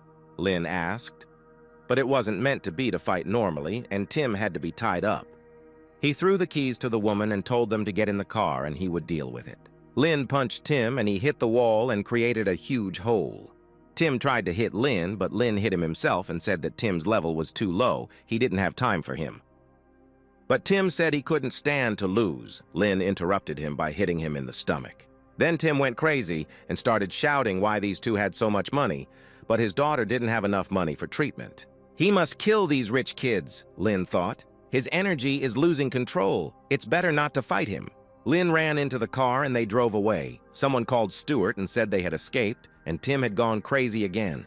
Stuart said to forget about this idiot and ordered to proceed according to Plan B. Lynn said she was a good driver. The woman said she wasn't in the mood to chat with him. What about Tim? She needs to go to her husband. But Lynn told her not to rush, because her husband could have started all this. Their car was almost hit. The woman shouted at the driver to learn to drive. Lynn said the driver did it on purpose. It seems her husband doesn't want to meet her. The woman told him to shut up. They drove onto the bridge while they were being chased, but then a huge truck appeared. At this time, Sid's girlfriend was yelling at him. She was unhappy that Sid was constantly in the hospital because of Lynn. Sid said that Lynn risked his life for Mr. Chen and saved him. He is very kind to everyone. He used to be very cowardly, but after he got involved with Lynn, he began to feel like a real man. The girl said that he is a real man for her. She really likes that he is like that. But if he ever died, she would kill him, Sid said. He wouldn't dare die. Suddenly, Honey came running and turned on the TV. Sid immediately recognized Lynn's car, which had just fallen into the sea. Lynn's car got into an accident on the bridge and flipped over and fell into the water. It was shown on the news and Sid saw it. At the same time, Miss Minnie was sitting in an important meeting, but when they saw the news, she ran out of the room, explaining that she had urgent business. Lynn himself was in the water and his daughter and mother were alive. The phone rang and Lynn used the sparkling tremor. Minnie called, Lynn answered, and Minnie asked why it took him so long to pick up. Lynn said that he was very busy. He had just fallen a little off a bridge. Minnie asked if it was true what happened there. Lynn said it was a long story and asked her to find him a safe place to stay. Grandpa came up to Minnie and asked what was wrong with her, who made her angry, and if she needed Grandpa's help. But Minnie said she could handle it herself, and Grandpa asked who dared to anger his granddaughter. At the hotel, Lynn took a shower and thought that he needed to wait here for a while and get to the otherworldly store as soon as possible. Suddenly, there was a knock on the door and Miss Lee entered the room. Lynn asked why she was not asleep yet. Miss thanked Lynn for saving her and her daughter twice today, and she wants to ask him for something. Her daughter woke up, but she was psychologically traumatized and needs to contact her husband. From the current situation, she realized that they were in danger now. He controlled the entire company. If Lynn helps her take over the company, she will do whatever he wants for him. Lynn said happily, "He wants $200 million, he just doesn't have enough money." Minnie told her grandfather that the head of the company asked the driver to kill his wife and daughter, but Lin saved them. Grandpa said he didn't think he would continue to seek adventure after his family kicked him out. Minnie said she would feel better if he didn't seek it. Then the grandfather said that their wedding didn't take place, and she was worried about him. Didn't even wait until the end of the meeting and ran to call him. Minnie screamed that he was her friend. Friends should help each other in trouble. The grandfather laughed and said that his beloved granddaughter could do as she pleased, but if Lin offended her, he would be finished. Miss Lee said that she would give him 200 million, and Lin thought that if he knew that she would actually give him money, he would ask for more. Then Miss asked if Lin was unhappy about something. Lin told her to wait, he needed to think about it. Minnie was already approaching Lin's room, and he was thinking that he couldn't increase sales with Mr. Chi yet, but he needed money to pay off his debt to him. Lin decided that he needed to make her husband pay for the broken car, so he said he hated it when family became enemies. He is very sympathetic, she is experiencing grief now, so he will help her. Then Miss burst into tears and hugged Lena and said that she knew that it was very dangerous, and she was grateful to him for his help. At that moment, Minnie opened the door and saw Lin hugging a woman, then she quickly closed the door, apologizing for disturbing them. Lin shouted that she had misunderstood everything and ran out of the room, where he was met by a disgruntled grandfather.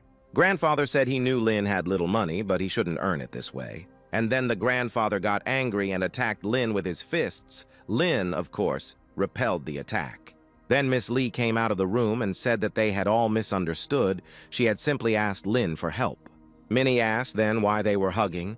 Miss replied that her husband wanted to kill her. She got too angry and then lost her head.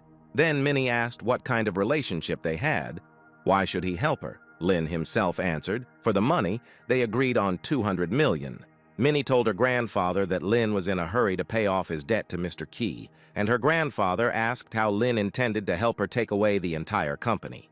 Lin replied that nothing ventured, nothing gained, and he would try to engage them in a mortal combat. The answer did not satisfy the grandfather, and he attacked him again. But Lin dodged the attack again and asked if they couldn't talk without fighting. Grandfather told Lin to quickly tell him where he learned his martial arts from. Lin said that he was just lucky. Then the grandfather said, if he doesn't want to, let him not say it. But now he can't go near Minnie, he doesn't want him to harm her. But Lin took Minnie's hand and said that he wanted to explain everything to Minnie personally, and grandfather allowed them to talk. Miss Lee asked if her grandfather was afraid that Lin would pull the wool over her eyes. The grandfather replied that soon this girl would play the main role in their play, and it wouldn't hurt for her to learn to distinguish truth from lies. Besides, he wants to sacrifice himself for the sake of the person who might become the owner of the company. Minnie asked what inheritance Lin's grandfather left him. Lin said that she was special to him, so he would show her everything. Hearing this, Minnie blushed and said that he was just flattering her, but Lin tied the souls and told the system that he wanted to go to a parallel world. They moved and Minnie was shocked. She asked what this place was. Lin replied that his grandfather left him this world. Bao came and asked if the order was ready. Lin replied that the goods were ready and Bao could pick it up. Lin told Minnie that he was like a lord here. If he could expand his business, then someday he would be able to get the company back. Suddenly, a man burst into the shop and started shouting that his brother had developed a rash because of Lin's perfume. The man and his brother began to smash the counters and shout that they were not afraid of the lord of this store. Princess Tilly thought that now she would see what this lord who had so charmed Sylvie would do. Lin asked, they can smash his store, but don't they want to cure this guy's face? It was a burn. He immediately realized it. Lin sprayed the guy with spray, and the burning sensation went away. If used regularly, it will heal the burn, and if there is a scar left, it will help remove it too. The perfume he sold them said not to bring it near fire, and he was also sorry that it turned out that way. He guarantees that the guy will cure his face. He compensated him for the damage, but who will be responsible for the destruction of the store? Lin used the all-seeing eye and said, it turns out they were given money for the pogrom. Lin secretly contacted his beast. One of the guys wanted to attack Lin, but at that moment Lin's beast came running and stopped the guy. The boys trembled with fear, and the little animal said that Lena had a beautiful girlfriend. He was jealous. Lin told Bao to arrange for him to restore the shop. Bao immediately accepted the order. Then Princess Tilly came forward and said he was very clever and asked if he had time to talk to her alone. But Lin quickly replied, no, it was time for him to go, and taking Minnie's hand, he moved to his world. They returned, and Lin asked how she liked his trump card. Was it enough to get the company back? Minnie told him not to rejoice too soon. Besides, Mr. Key is still watching Lin. Lin replied that he simply won't sell slow-moving goods. He got this life extension pill from that shop. He just needs his family's help, Minnie said. Even if he managed to sell them through his family, would he still have time to repay his debt to Mr. Key? Lin replied that he knew the wife of a rich businessman who could use it. He gave it to Miss Lee and said that this was his family's secret medicine. If he wanted to take over the company, she needed to promote this medicine among businessmen. Miss said she wasn't in the mood for it. Then Lin said he would cheer her up. He invited them for a barbecue and the girls started eating. Then his daughter said she remembered herself at 4 years old. Mom and Dad often took her to barbecues. It was the happiest time, Miss Lee said sadly. 10 years have already flown by. Miss cried a little and told Lin that she was ready to discuss the deal. She remembered the time when they came here and ate together. At that time, the owner of the establishment had just gotten married, and he was constantly arguing with his wife about money. Now that time has passed, they began to live much better, and even stopped arguing. But why did her family fall into such a state? Miss Lee couldn't bear it and burst into tears. Then Lin told her to remember the goal and added, if she takes away the company, then hurt her husband, is she ready for this? Miss stopped crying and said yes. After all, it was he who betrayed her. Meanwhile, Sean called his goon and said that he had found Lin, so he should come here. Joe was already at Lin's hotel, and he managed to beat up the guard, then arrogantly said that the guard should have opened the door right away when he asked him to. Lin and the girls were already entering their room when Joe noticed them, and he ran into the room after them without wasting any time. I was already celebrating my victory, but when he ran into the room, there was no one there, and all because Lin realized that they had been found and moved everyone outside. They met a man, and Lin recognized him, Tucker asked. Lin needs a girl. This lady will cheer him up. Lin asked if he looked like he was lacking girls and asked him to give way. Then he told Tucker and his girls to leave, otherwise someone who likes to ruin the mood would come here. Then Sid arrived and said he knew his brother was okay and asked who was with him. Miss Lee introduced herself and Sid immediately understood who she was. Then Sid said, Lin has already found such connections for himself. In Uncle Stewart's office, the man was annoyed that the girls were still alive and was cursing at his men. He called Miss Lee's husband and ordered him to give him all of his wife's property. He didn't care if it was legal or not. The news reported that the company was improving its competitiveness and making a major merger. And Sean was cursing. Lin had managed to stir up the whole company, and they hadn't even laid a finger on him yet.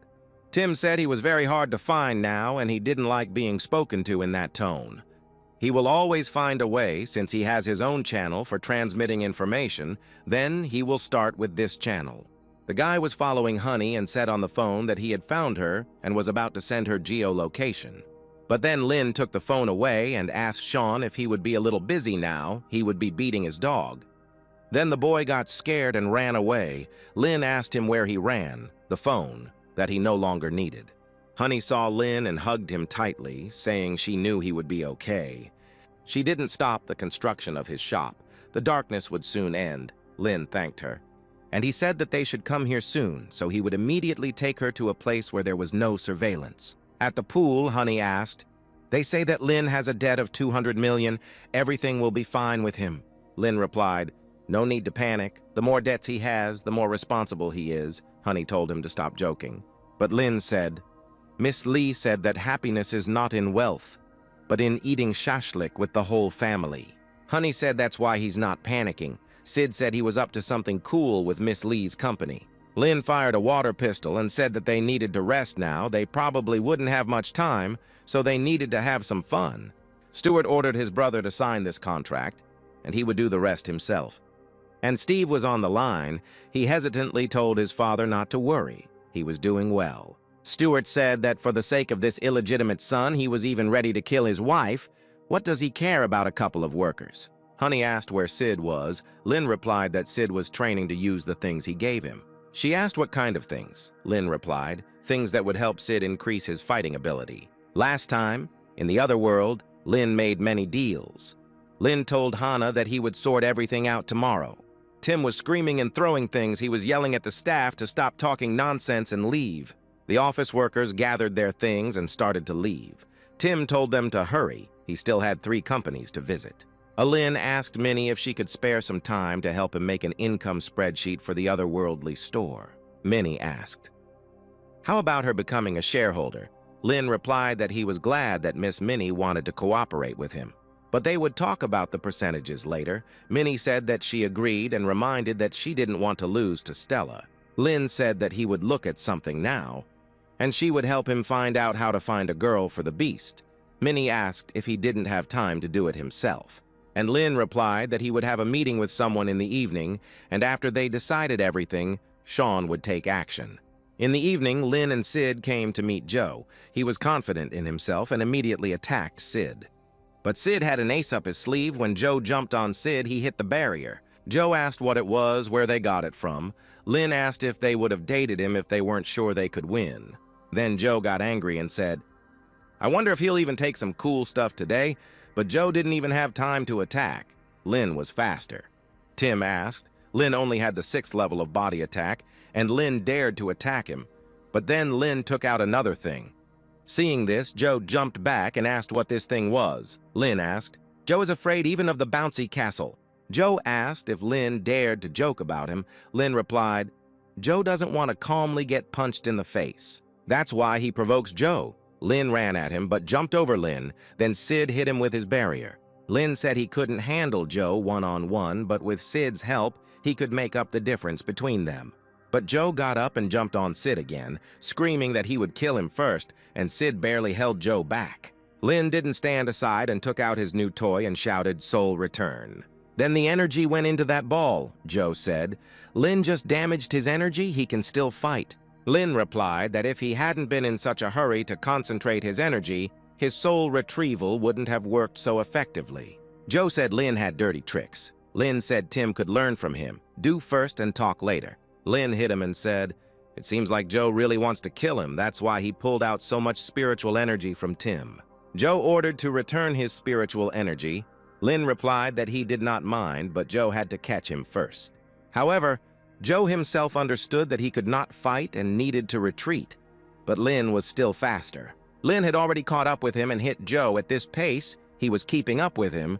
Joe just flew back from one blow. Joe said, "Lin thinks he can do whatever he wants. Sean will punish him." Lin said there was no need to worry about him. He just wanted to take away Joe's martial arts ability. Joe got scared and said there was no need to do this. He would give Lin all 200 million. That was enough. Lin replied that Joe just needed his life, but he mercifully leaves it to Joe. Isn't that a fair price? If he dares to hit his subordinates again, he now knows what awaits him. Lin asked Sid if 2 punches were enough for him. Sid replied that there was no point in hitting all sorts of scum. The man around the corner told Joe that if he couldn't fight, then he shouldn't fight. Joe would only embarrass himself. Roy picked Joe up and said he would take Joe to the doctor. Joe became embarrassed and asked to let him go. But Roy just said what a great guy this Lin is. He leveled up really fast. We need to get another amulet. Lin met with Minnie and asked if she was sure she needed to carry so much stuff. Minnie asked him if he had never dated girls. She took Lin by the hand and said that he needed to find a bride for the animal. The boys put on a presentation for Lin's pet to attract females, and Lin praised the pet in every way. Then Minnie turned on the music and Lin began to sing a song of praise for his pet. But this only frightened the females. They said that they were scared, so they quickly ran away. Then Lulu got upset and started crying. He said pitifully that nothing was working out. Lin replied that love was a complicated thing, but he has a secret weapon. Lin took out a laser and said, "Lulu's unbridled desire in his heart. Let him show his attraction." However, Lulu was not satisfied with this. He stepped on Lin and said that Lin was just making fun of him. Lin told Lulu to look ahead. Didn't that attract the attention of the females? And it did. Then Minnie threw in some meat. Lulu asked if it was too much to bribe them with meat. Lin said not too much. If there are no sincere intentions, then Bao increased the amount of meat. Apparently it worked. One of the females approached Lulu, and Lin told him to go to her and confess his love. Lulu approached the female and asked her to share this century with him. They could eat meat together until they were full. The female agreed. Lin said that unfortunately crowds don't run after him like they do after Lulu. Then Lin said that the store needed to be cleaned up. He would tell them when the store officially opened. Princess Tilly was there too and thought, he really is interested. She will make him bow down to her. Minnie said 2 ads would be enough to get the store off to a good start. Lin got a call. It was Sid. Lin asked what happened, why it was so noisy. Then he said that he would solve everything and turned off the phone. Then Lin said that he was handing over all the affairs of the parallel world to her control, and that he urgently needed to contact Miss Lee. Lin returned to the hotel, and Miss Lee and her daughter were very unhappy. Miss Lee asked what was going on these 2 days. She showed a video where Tim was beating her and shouting that she couldn't leave. He forbade it. Miss Lee shouted, "This manager has been working for her for 15 years. How could Tim do such a thing?" Lin asked her to calm down and said that she didn't need to worry. He was just collecting evidence. Miss shouted, "When she will wait for him to collect evidence with her company, everything will be over." Lin, of course, doesn't care because it's not his company that's dying. Lin replied that on the one hand, his people will sort everything out. On the other hand, he himself must also check how many people participated in the forced dismissal. Miss shouted, "Of course, after all, she has grown old, become ugly, and now she is also as poor as a church mouse. Does Lin really not take her words seriously at all?" Lin said that this was not so. He would do his best. Try to sort everything out by tomorrow. The girl asked her mother not to worry. They left. Then Lin started calling everyone. In the evening, there was a knock on his door, and Lin opened the door. It was Miss Lee's daughter. Layla asked if she could come in. Lin thought they had a hereditary zeal. But he still let her into the room, Layla said, after watching that video. Mom just went crazy after all. She created this company with her own hands. The parents spent much more time in their company than with her. But she begs Lin to help them save their company. She will do anything. Miss Lee heard her daughter telling Lin not to hit her and that he was too tense, so she decided to call someone. Minnie is the one Miss Lee called when Minnie came. Miss said that Lin was there having fun. But as soon as Minnie broke the door, she saw this strange picture. Lin asked what they were doing here. Minnie asked Miss Lee to explain the situation. Miss Lee said, "They told her not to raise her hands, not to strain herself." How was she supposed to understand this? Layla said. He posed incorrectly, was tense, so she told him all this. Lin said this is his first time as a model, so he doesn't know much about posing. By the way, what are they doing here? Minnie got worried and told him that she was calm. Lin said that she was so worried that she even knocked down the door. Minnie shouted that she couldn't play around in her own hotel and break down the door. Lin replied that it was good to be rich. Then Minnie grabbed Lin and said, "He is shameless, bothering the girl here." Lin replied, "He is only revealing her individuality. Isn't he a good man?" Tim forcibly kicked out another employee, and all this was filmed by a girl who was near the company building.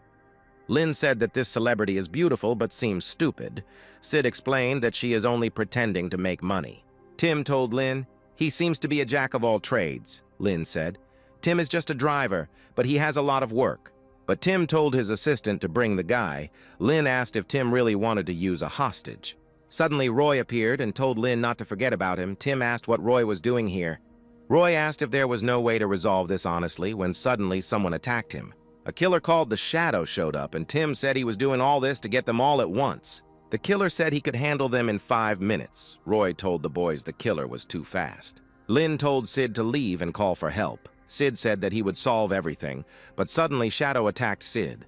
Fortunately, Lin managed to help his friend. Sid trembled in fear, and Lin pointed to the trail and told Sid the ground had cracked. This guy gathers all the aura into his legs. His power sphere is body purification, but his speed is still at a basic level. Then Shadow increased his power and asked, "How about this? They won't be able to catch up with him." Lin thought that at this speed he wouldn't be able to take his aura. Sid stepped forward and said that he would stop him. However, Shadow came running too quickly, and Sid did not have time to prepare properly. And then Roy stepped forward and took the hit, and then told the guys that they needed to be more serious. The killer said he didn't care about the rules. They were all going to die anyway. Lin told Sid to take care of Roy and he would deal with this guy. Then the killer said that self-confidence is good, but it will not save you from death. But suddenly, out of nowhere, a net appeared and tied up the killer. Lin said, with the help of breathing, the killer can speed up and he can create nets. Now it's his turn. Shadow concentrates all his aura on his legs, as a result of which he doesn't have enough of it for defense. The killer told Lin, but he didn't have the aura to fight him. Lin replied, he didn't need it, then hit him. The killer just flew away from the blow. Lin then asked Sid what was wrong with Roy. Sid replied that Roy's arm was broken and his aura was leaking. They quickly called an ambulance, and at the hospital, Lin asked for Roy to have surgery right away. In the office, Tim said that he didn't expect the killer to lose to them. The two men said that it seemed like Tim was deliberately ruining their plans. Tim shouted what nonsense they were talking about. Suddenly, one of the men sent Tim and he flew into the wall. Stewart thought, without making a single move, he defeated Tim, who was already at this level, with just one breath. At the hospital, Stella said Roy was fine, but his chakras were damaged and he might lose all aura. Lin replied that he had to find a way to stop his aura from leaking. Stella asked if they weren't enemies before. Why help him? Lin replied. Roy saved Sid from the blow. He has to help him, so he will find a cure. In the otherworldly shop, Lin thought he could find a cure in this world. Suddenly, Princess Tilly came to him and said that she needed to talk to him. Lin said that he still had some urgent matters. The princess said that Lin is very strong and kind. She admires people like him. Lin suspected something was wrong and said that it was her. She was behaving very strangely. But after Lin said they could go inside and talk afterwards, Tilly thought no one could resist her charm technique. The princess took out a huge contract and asked Lin to sign it, but she thought it was useless to fight. He was going to sign the contract anyway, but Lin hugged Tilly and said he liked her. The princess thought that the charm seemed too effective. She told Lin not to touch her. But Lin laughed and said, fortunately, he ate garlic, so her charm technique didn't work on him. Tilly asked if garlic could break the spell. Lin asked. She admitted that she had cast a spell on him. What should he do with her? This is an excellent contract. Let her sign it, the princess said. She was just joking. Lin said there is a recording of what she said and did in his supermarket. She still wants to deny it. The princess said that she had made one mistake and asked Lin not to punish her. Lin replied that he only asked her to do two things. If she did this, he would be able to forgive her. First, he needed the core spiritual liquid to heal his aura, so she should notify Bao as soon as possible. Secondly, next time this supermarket will operate in test mode, she should invite friends and enjoy early shopping. If she decides to test his patience again, he will not be so kind. 2 hours later, Lin returned to the hospital. Stella said that the aura leak had stopped. How could Lin do this? Lin said it was his family's secret medicine and thanked Stella for her help. Suddenly, Sid burst into the office and shouted that he urgently had to tell Lin something. Sad, Lin said. It's better not to talk in front of Stella. There's no point in worrying her. Sid said that Ms. Lee's company's stock had fallen sharply, and all the rumors spreading online were related to Ms. Lee's disappearance. There are a lot of people calling for her to appear on the internet. Lin said it was interesting. He might take Miss Lee with him tomorrow. Sid replied, it's not that simple. This time, Stewart's people invited 2 masters of the basics. Lin said, no need to be afraid. He has a treasure. Lin drank some potion and thus improved his body. Sid asked if it was strong. Lin asked if Brother Lin's treasures could not be strong. These are wonderful body-enhancing potions. Those who have basic skills can improve their aura by drinking this. Sid said that to compare with them, they needed spiritual stones, and they were expensive. But then Lin took out the stones and said that he had that too. At the hospital, Roy woke up and said on the phone that his arm was fully restored. The aura is also fully restored. There should be a treasure chest behind Lin. In the otherworldly supermarket, Sylvie ran into the store and hugged Lin tightly, saying that she had arrived. Minnie said that Lin is really naughty and wouldn't spare such a small child. Sylvie told Minnie how dare she speak so badly of Lena. Minnie said Lena doesn't like children who cause him trouble. But Sylvie got even angrier and said that she was going to help him today. Lin said, fortunately, he was fully prepared, and the product he brought this time was just right for Sylvie. Sylvie continued to swear, so Lin took out some chips and put one in Sylvie's mouth. She immediately changed her mood and asked what kind of delicious thing it was. Lin answered, chips, light and crispy. Tilly was there too. Since they both saw the product, he asked his sales manager to discuss the deal with them. Minnie said, in order to promote the exchange between the two worlds, their store launched a new promotion, spiritual stones for snacks. Then Sylvie took out a stone and said that he would take everything and offer a medium-sized spiritual stone in exchange. Minnie said the plan is to promote the product, not just give her snacks. Tilly said, that is, she doesn't know how much she can buy for this spiritual stone, but she is already buying. Minnie said, according to their standards. How much are these products worth? Tilly said, 3 to 5 low-grade spirit stones. Then Minnie said, the ingredients of this other world can only be packaged in a secret way to preserve their quality and freshness. If they were only worth 3 to 5 lower-grade spiritual stones, Tilly then asked, maybe 10 yen. Minnie said the price should be affordable. Lin just hopes that the two worlds will communicate more. 2 lower-level spiritual stones, for their relatives and friends, 3 UN each. They are sold in the market for 5 UN per pack. It is important to spread the exchanges and expand the influence so that everyone can enjoy it. Lin watched them and thought, it was the right decision to give Minnie this job. Now they think they are very generous. The stones cost 10 UN per pack. Returning home with a spiritual stone can not only improve their combat effectiveness, but also help them a lot. Lin said that this question falls entirely on Minnie's shoulders. Suddenly, the system reminded itself of itself. And Lin immediately became upset. Nothing good could be expected from these reminders. The system asked if Lin wanted to refuse the hidden mission. Then Lin asked what the secret mission was. He was listening, the system said. Due to the successful reconstruction, a secret mission was activated. Earn 300 low-grade spiritual stones. Reward. The real world will not be able to attack the supermarket. Lin thought 300 low-grade stones were just a matter of opening a store. The system still seemed to love him. Roy called and said that Stuart's people were already on their way to him. He would be there soon, too. Sid and Roy came to help Lin, and a little later, Stuart's men came. The bandit said that it seemed that everything was settled. Lin said no, he hadn't decided yet what to eat. Lamb or seafood. Then the bandits attacked the boys. One of them attacked Sid from behind. Sid created a barrier, but the man quickly broke it. But Roy came to his aid and said he kicked him, but instead his legs went numb. The man just laughed and said, the guys are already at the limit of their strength, and they've only just started. Lin shouted, laying the foundation will condense the chi and protect the body. It will slow down the attacks. The second man attacked Lin and asked if Lin had time to think about something. Lin would feel the difference in levels now. But suddenly Lin grabbed the man's fist and said, the difference in levels, he didn't feel anything. The man then ran back and asked where Lin got the spiritual stones. Lin replied, wholesale from the supermarket.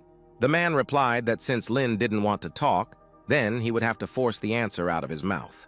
Having finished speaking, the man again attacked Lin with his claws. Fortunately, Lin managed to jump. The marks of his claws were left on the ground. Sid was impressed and said that the man was strong even at such a distance. The man said that people who take root at the lowest level will always find their special abilities. They have only just begun to lay the foundations. They have not yet found their abilities, the man added. Lin thanked him for the explanation and said to look for them later, but at that moment the man attacked Sid. Sid was in danger, so Lin ran to help him, and then Lin himself got hurt. The man asked if young Master Lin had backed down, and Lin said that he had to suffer to make things right. Just as the man was about to ask what Lin meant by fixing the situation, he fell into a hole. Lin said he needed to raise his IQ. They came from far away. He had to find a way to entertain himself. Suddenly, Lin screamed. Furious spikes appeared, and a net appeared that surrounded the man. The second man wanted to help his partner, but Roy sprayed some powder and the man lost consciousness. Roy said the supermarket was fine, so he went back. Then Lin finished off both men. 3 minutes later, both bandits sat tied up and beaten in Lena's supermarket. Lin said he would let them choose their own death, and after that, they would go and eat.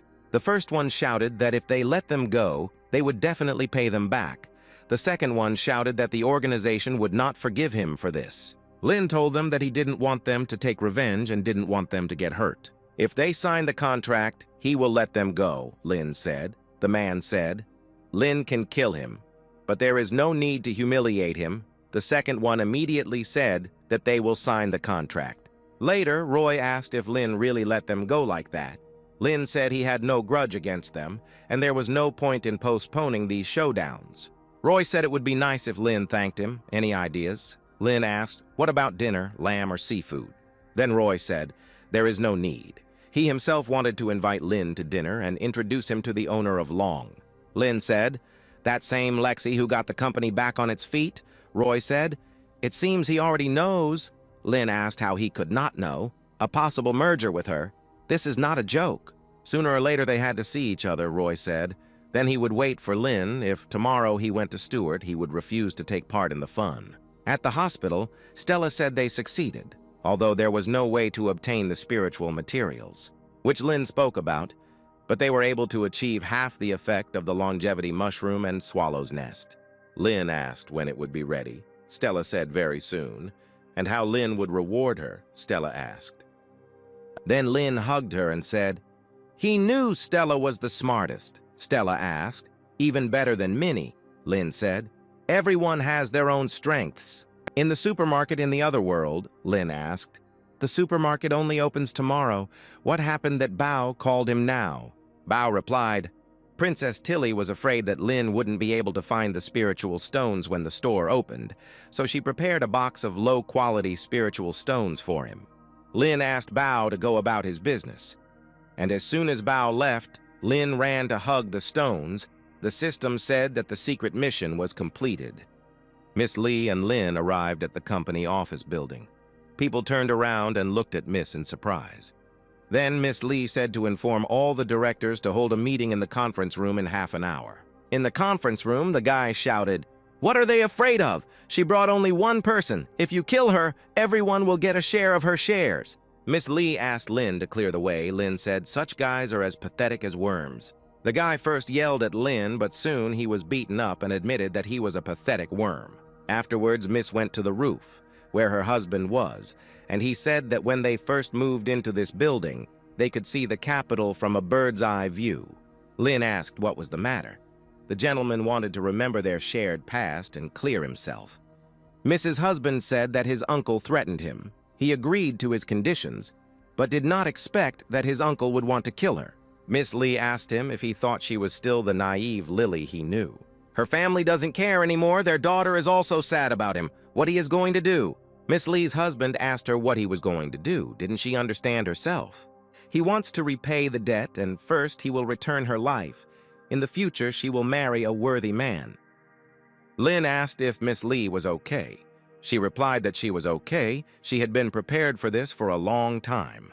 Then Lin said, now everything is clear. It was not he who stopped them. Uncle Stuart was behind it. If Miss Lee wants to cry, he has a handkerchief, Miss replied. He does, but now is not the time. Her daughter needs her. Her company needs her. She needs herself to get revenge. She asked to kill Stuart for the sake of her family and promised to give everything she had. At the main office, Miss Lee loudly asked if all the money in the account had been taken by Stuart. The man replied, Stuart brought his men. They didn't even let him in. Miss said, okay, but new and old grievances are not forgotten. She will reward the person who catches Stuart. The girl suddenly said that her classmate said that he often sees Stuart on the host golf course. Miss said it was an elite club located on the mountain. As long as you have money, you can hide there as long as you want. Lin asked to give it to him. He will return Stuart within 6 days. Lena's stepmother was also in the same club. Stuart asked her for help, but she was busy winning. Then she went to the single room and said, this medicine will make him tall, strong, and powerful. It's much stronger than the past, but it has side effects. It will make him less human. Her reward for Lin is still valid. Now it's all up to him. The news showed Miss Lee and said that she could prevent chaos. The guys started celebrating. Honey bragged that she worked hard to get the company back. Lin thanked Honey for helping him rebuild the supermarket and bought her a gift. Honey took out the gift and shouted, it's a limited edition bag, and she thanked Lin. Lin thought that rebuilding the supermarket also helped him discover a hidden mission. Minnie said in a creepy tone, Boss Lin really cares about Miss Honey. Let's drink to that. Then the girls started fighting again. Lin asked to let him speak. This is not a triumphal banquet, so there is no need to talk so much. But the girls told him not to interfere, then Lin sadly said, "Okay, we can talk a little more." While the girls were arguing, Miss Lee called Lena and said that the company's important property, including the keys, were in the hands of Stuart's supporters. Lin told her to help people until the end. He and his original intention will not change. He will figure everything out. At the hotel, the guy told Stuart they had arrived so he could go play in peace.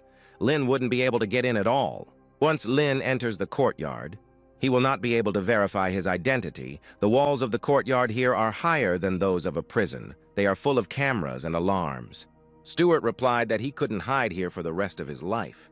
The guy told Stuart that with his financial means, it would be quite possible to hide out here for 2 or 3 months. But Lin still owed Master Chi 200 million, and he only had a few days left. Lin stood outside the building and thought, "The security of the courtyard is really good. There are cameras all over the wall, no blind spot." In the other world, Minnie and Lin were selling goods together. People were lining up to buy the goods.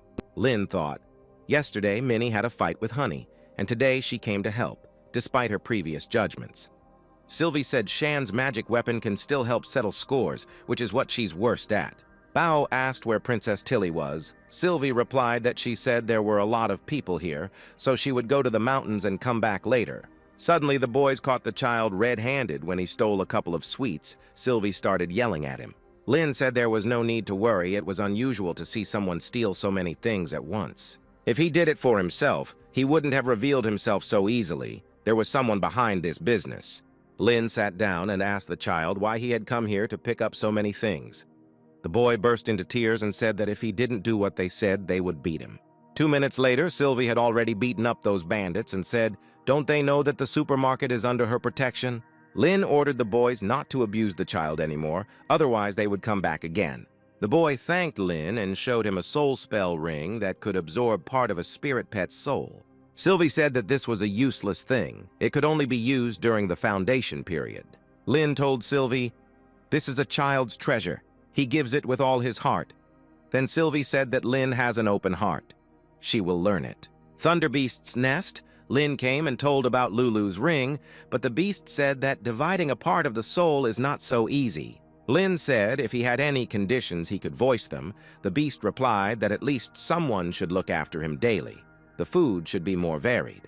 And finally, he got older and wanted to have offspring. Lin pointed to the boys and said, "This is his grooming specialist, Bobby, responsible for the new home." "There are also 3 buckets of exotic animal meat," the beast replied. "Very good. Is Lin ready for a little disaster?" Then Lin became worried and asked if he still needed to cross the thunder disaster. And at that very moment, lightning struck and struck Lin straight. Lin stood firm and said that without the protective suit, it was more painful, but the main thing was that he endured it. The beast said, "Lin's body doesn't seem so fragile. Now there is a part of his soul in it."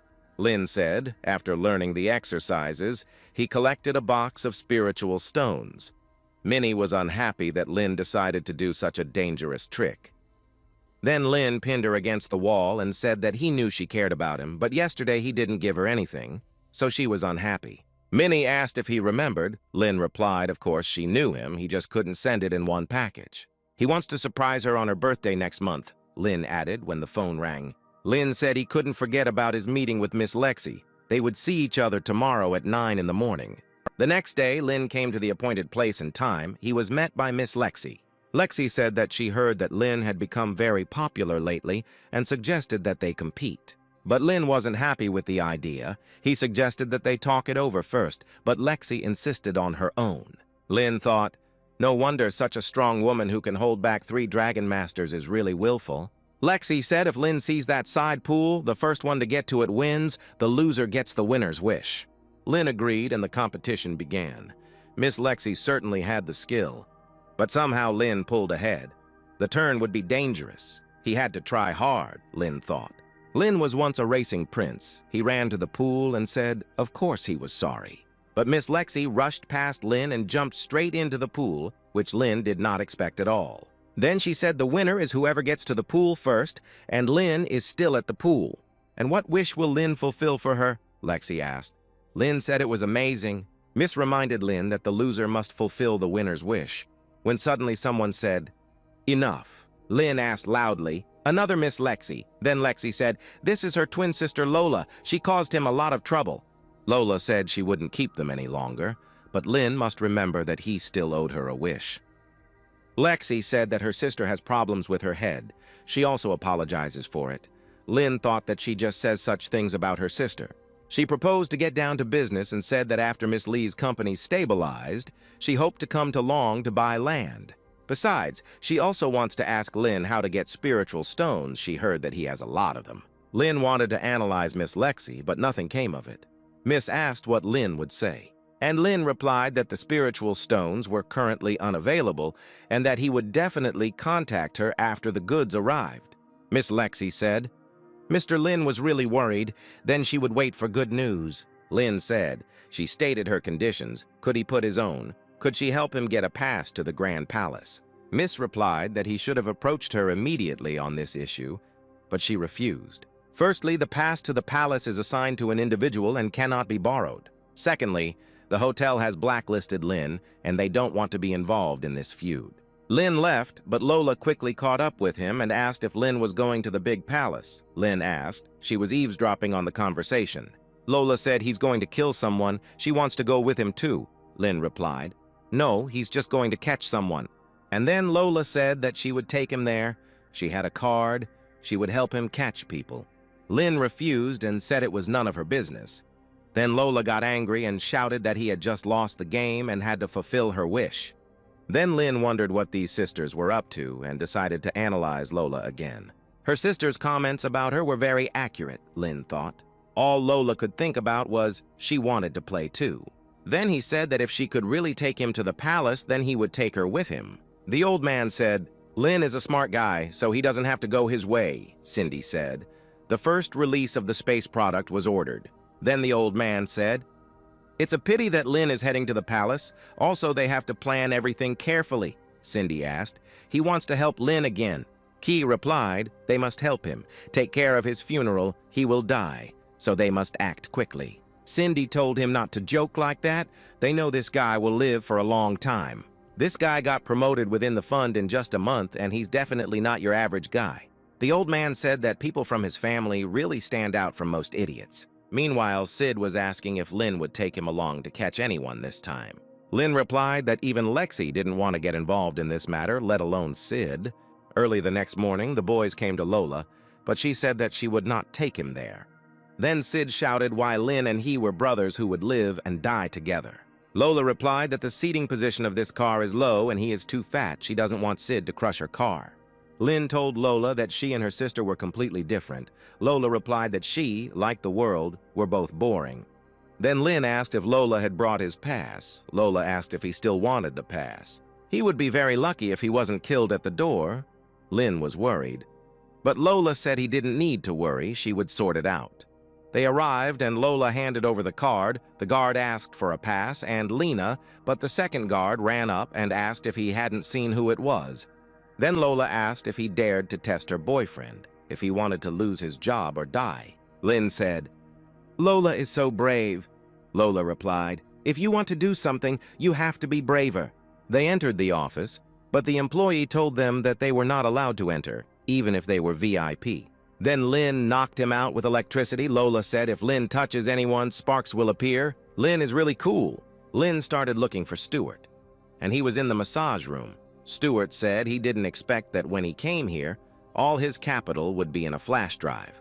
At that moment, Lin entered the room and said, what a pity! This flash drive is not his either! Stuart shouted, how dare Lin come here?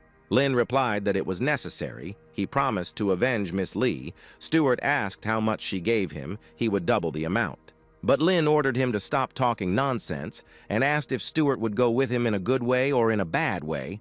Then Stuart took a pill, and he turned into a huge boar and shouted, now he will see what Lin is capable of. Lola asked if Lin could catch it and give it to her as a pet. The boar attacked her, but Lin saved her. Then Lola said, last time she did something, they got here in a minute. Lena needs to hurry. After that, Lin released his ability and the room was filled with electricity. Lin said that 1 minute would be enough for him. Lin attacked the boar with all his strength, but the game remained alive. The boar asked if this was all Lin could do. After taking the pill, his skin became much stronger, and now he is invincible in this world, the boar shouted. Lin said he knows the boar has insulating skin. It just released sparks. Just to determine where this thing is, Lin said, and showed the flash drive. The boar shouted how dare the brat make fun of him. Lin threw the flash drive to Lola and asked her to take care of it. Lola reminded Lin of the time, saying that there were only 30 seconds left. Lin replied, more than enough, and the boar attacked him again.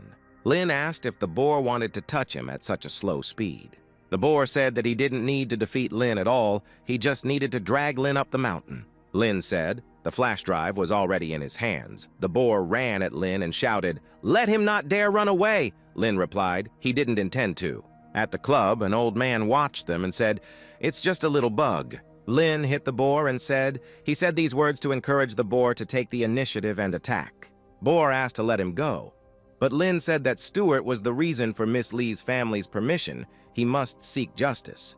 When the boar fell down, knocked out, an old man burst into the room and told Lin it was time to die. But the old man was in for a surprise. Lola and Lin had already escaped from the room through the window. The guys met with Miss Lee, and Lin told her that they returned the flash drive. He asked Lola to give the flash drive back. Lola took out the flash drive and handed it to Miss Lee, who was slightly embarrassed. Miss told Lin that she wouldn't tell Minnie about this, but now she had to check everything. But she couldn't get in. Stuart set a separate password, then Layla asked to try. And she managed to get in. Miss Lee asked how she knew his password. Layla said that Dad told her the password in advance. The miss said it was time for her to pay. She had an appointment at the bank. She would go through the transfer procedure tomorrow morning. "Isn't it too late?" Miss asked. Lin replied, "There will be time to give it to Master Key." At Sid's house, Lin introduced Lola and said that she helped him get the company's secret key back today. Lola said they could start a contest and whoever wins will become Lena's girlfriend. The girls were not thrilled with the idea and at the same time said why should they compete? Lola took out another spotlight and turned it on, saying they would have a fun time. Minnie shouted, "Stop! This is too stupid. She doesn't want to compete at all." Honey said she thought if she was truly sincere, it didn't matter. And she thought to herself that if she didn't take action here, she would never beat Minnie. Lin said he thought otherwise, this competition would ruin their friendship. Lola said she didn't want him to participate. Since everyone is in high spirits, you can organize a big competition, but what to come up with? The girls shouted. She hadn't come up with anything yet. Lola suggested comparing physical strength, Honey's art, and Minnie's intelligence. Then Lola asked what to do. The three of them should fight, Minnie said. "Isn't that the same as physical force?" Lin asked. "Maybe dance, art, and intelligence," Lola said loudly. "Great idea." Minnie told Lin he was very worried. Lin replied he was afraid she would start a fight. Lola said the rules of the game are as follows. Having taught them a high reputation, they dance in masks and post it on the site. The one whose dance is liked the most within 2 hours will win. Honey said she will go first. Honey thought she had to get them out of the way and started dancing a Korean dance. Lin thought he didn't expect her to look so calm. The dances are usually wild. Honey thought when she danced in the department, she made the audience scream, "Lin looks at her, she must be charming." After that, Lola came out with her belly dance. She took her dress with her in advance. Lola thought that on the website, those smelly guys would definitely like this view. She is so seductive, charming, and perfect, Lola thought. Lola asked Minnie if Minnie wanted to win. Would she like to wear something hotter? Minnie said since they were competing, she could only let them bow their heads to her. She changed her clothes and began to dance a folk dance, which immediately captivated Lin. Lin started filming her and thought, it seems there is no need to worry about campaigning for her. 2 hours later, Lola said her video had more than 10,000 views. Minnie said, "It's a pity, but she has many more. 120,000 cares, Honey only has 8,000. Then Lola laughed and said to Minnie, "He's hers now." Minnie said she was just playing with her. "She doesn't care about that guy," Minnie added, which made Lin worried. Lola said Lin is Minnie's this month. She will come for him next month. Minnie asked what that meant. Lola replied that guys needed to be changed once a month and left.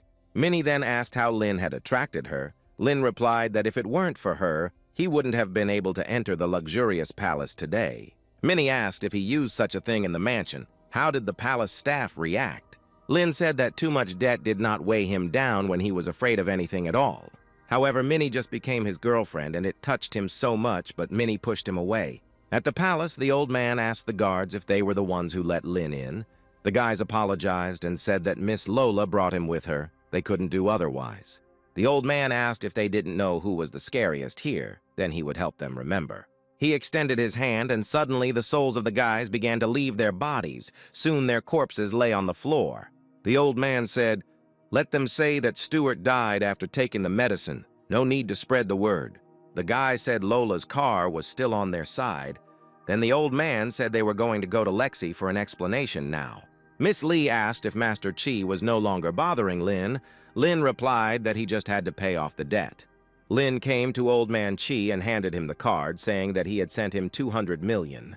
The old man told Cindy to go check the map, and he would talk to Lin for a bit. But Lin said he would go if the money was okay. He still had things to do. The old man told him not to rush. Stuart once hired 2 assassins to kill Lin, all of them his men from Thor. Lin asked. He seemed to have heard them talking about it. "These are his people," the old man replied. "He is also a Torah man, and he always has to pass things on to them." Then Lin asked, "Okay, what will the old man say?" The old man replied, 200 million. The old man thought that even though he had no friendship with them, he also wanted to see how much he could squeeze out of Lin. Lin replied that he would think about it. Cindy came back and said that everything was fine with the card. The money was transferred to the account. Yilin said he could pay, but next time he got into trouble, the old man had to protect him. The old man asked Lin if he still wanted to bargain. Lin said, "Master Chi must do something when he takes the money. Otherwise, it will look like extortion. It doesn't sound good," the old man said. "The guy has enough courage to turn his army back." He agrees. As long as it doesn't cause him any trouble, he can help Lin once. Lin promised to call within a week. Stella asked. Minnie and the others danced for Lin, then she would dance for him too. And then she started dancing. Lin clapped her and said, "She dances well." Then Stella asked who was better, her or Minnie. Lin replied that they both had strengths. And he asked how sales were going. Stella said that Miss Lee's return had shaken the entire industry. "And now, the order amount has exceeded 200 million, Lin said. He recently had urgent matters. Could she first pass this part of the sales to him? Stella said no problem, she would just apply with Dad. Lin thanked her and said he would come back tomorrow. She asked if he wouldn't stay longer. Lin replied, no, they had to deliver the goods in the afternoon. At the store, Lin said, in addition to snacks, it's time to bring some high-tech items to market. Outside the store, the guy Lin had beaten up earlier said he had old grudges. Lin is defenseless now, so they will now seize his store and destroy it. Then all the bandits used their powers at once and shot at Lin's store.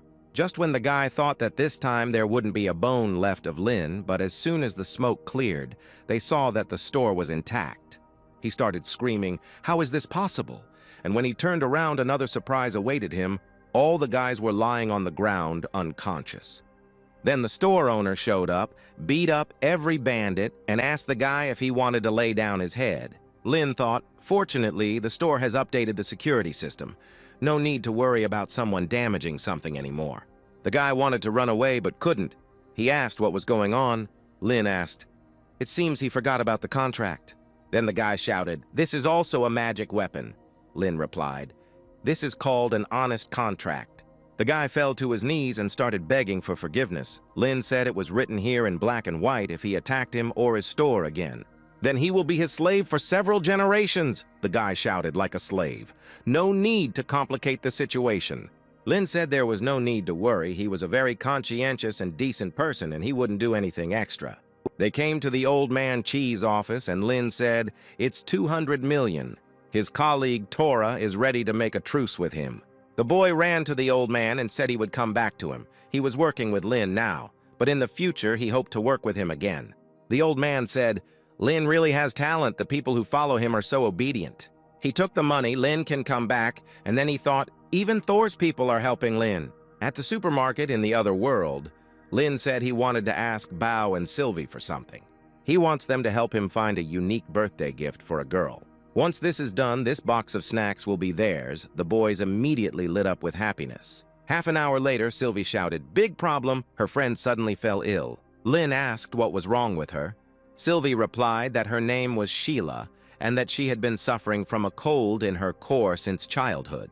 It was originally supported by high-quality warm jade, but one jerk bought all the warm jade on the market, and Sheila swore that she would rather die than follow him and ask him for jade, and she fell ill. Even though he doesn't know this freak, he doesn't seem like a good person, Lin thought. He said that her body temperature was too low. Why doesn't she practice fire exercises to warm herself up, Lin asked. Sylvie said that Sheila had a special body type, and fire-based exercises could harm her heart, so Lin gave her the heating patch. Sheila woke up and asked what happened. Sylvie replied that she had passed out after running away from home. She took her to Lin. Then Sheila sat down and thanked Lin for saving her. Lin replied that it was a small thing, not worth it. But Sheila thanked him again and said that this thing was much more effective than jade. She was ready to spend a lot of money to buy it. Lin replied, "This thing has a time limit. She can use them to deal with the cold for a while." Next time he would give her something more reliable. Sheila said it was too expensive. She didn't dare, but Lin insisted. Sylvie said she would help him find a gift and Sheila would stay here. Lin agreed. Suddenly, Bao entered the shop and said they found a treasure. Lin asked. Bao brought her a black brick. But Bao said that this is a stone of the starry sky. It is able to not only regulate breathing, but also shine brightly. Lin said this thing was good, but it was too ugly, so Sheila offered to help. She changed the shape of the brick, Lin said. A useful skill. Sheila said it was her family's ability. And at this time, a guy came to the store and asked if he dared to stand in his way. Sylvie was upset that she couldn't help Lin with finding the gift. Lin said saving people is always more important. She did a great job. Suddenly, Hunter burst into the store and said, "What kind of ignoramus would dare to open a store here?" Hunter, the same guy who bought up all the jades, Lin immediately realized that it was him, but he no longer had time. Lin said they would talk next time. He moved, and Hunter flew out of the store. Hunter started whining and ordered his men to tear down the store, but the guys stood up to defend the store. Then Hunter said, "Sheila is not his concubine yet, but she is already so impudent he will dare to demolish this store even if someone is there." At this time, the old man was shouting, "Lexi had enough courage?" Lexi asked. "The old man is looking for Lin. Lin, what was he doing here?" The old man told her not to pretend that she was not aware of all the affairs. He had her car. Lexi said it was her sister's car, and she was willing to take responsibility for it and do some work as compensation. This is Tim, who was eliminated by Lin at the very beginning, but they tried to help. Tim ran to the old man and said that Lin deprived him of his powers. Tim asked the old man to kill Lin. The old man said of course he would kill him, but he didn't need scum and killed Tim. The old man said Tim was no gift at all, so Lexi told Roy to call Lin and invite him here. Lin wondered why Lexi suddenly asked him out on a date, and then he realized that the old man from the palace was involved. And at that moment, an old man appeared, Lin thought. The enemy's level of cultivation is much higher than his. He can't fight recklessly. So Lin decided to use the same trick as with Tim, but it didn't work. The old man said that Lin had other amulets and let him show them, but Lin decided to simply run away. But the old man managed to catch Lin. Then Lin loudly called Cindy for help. And Cindy showed up right away, the old man said. No wonder her child didn't run home. Cindy asked if the protection fee promised to Master Qi would be used so soon. Lin said, "In that case, it's not necessary," the old man said, "but it's unlikely that Cindy will stop him."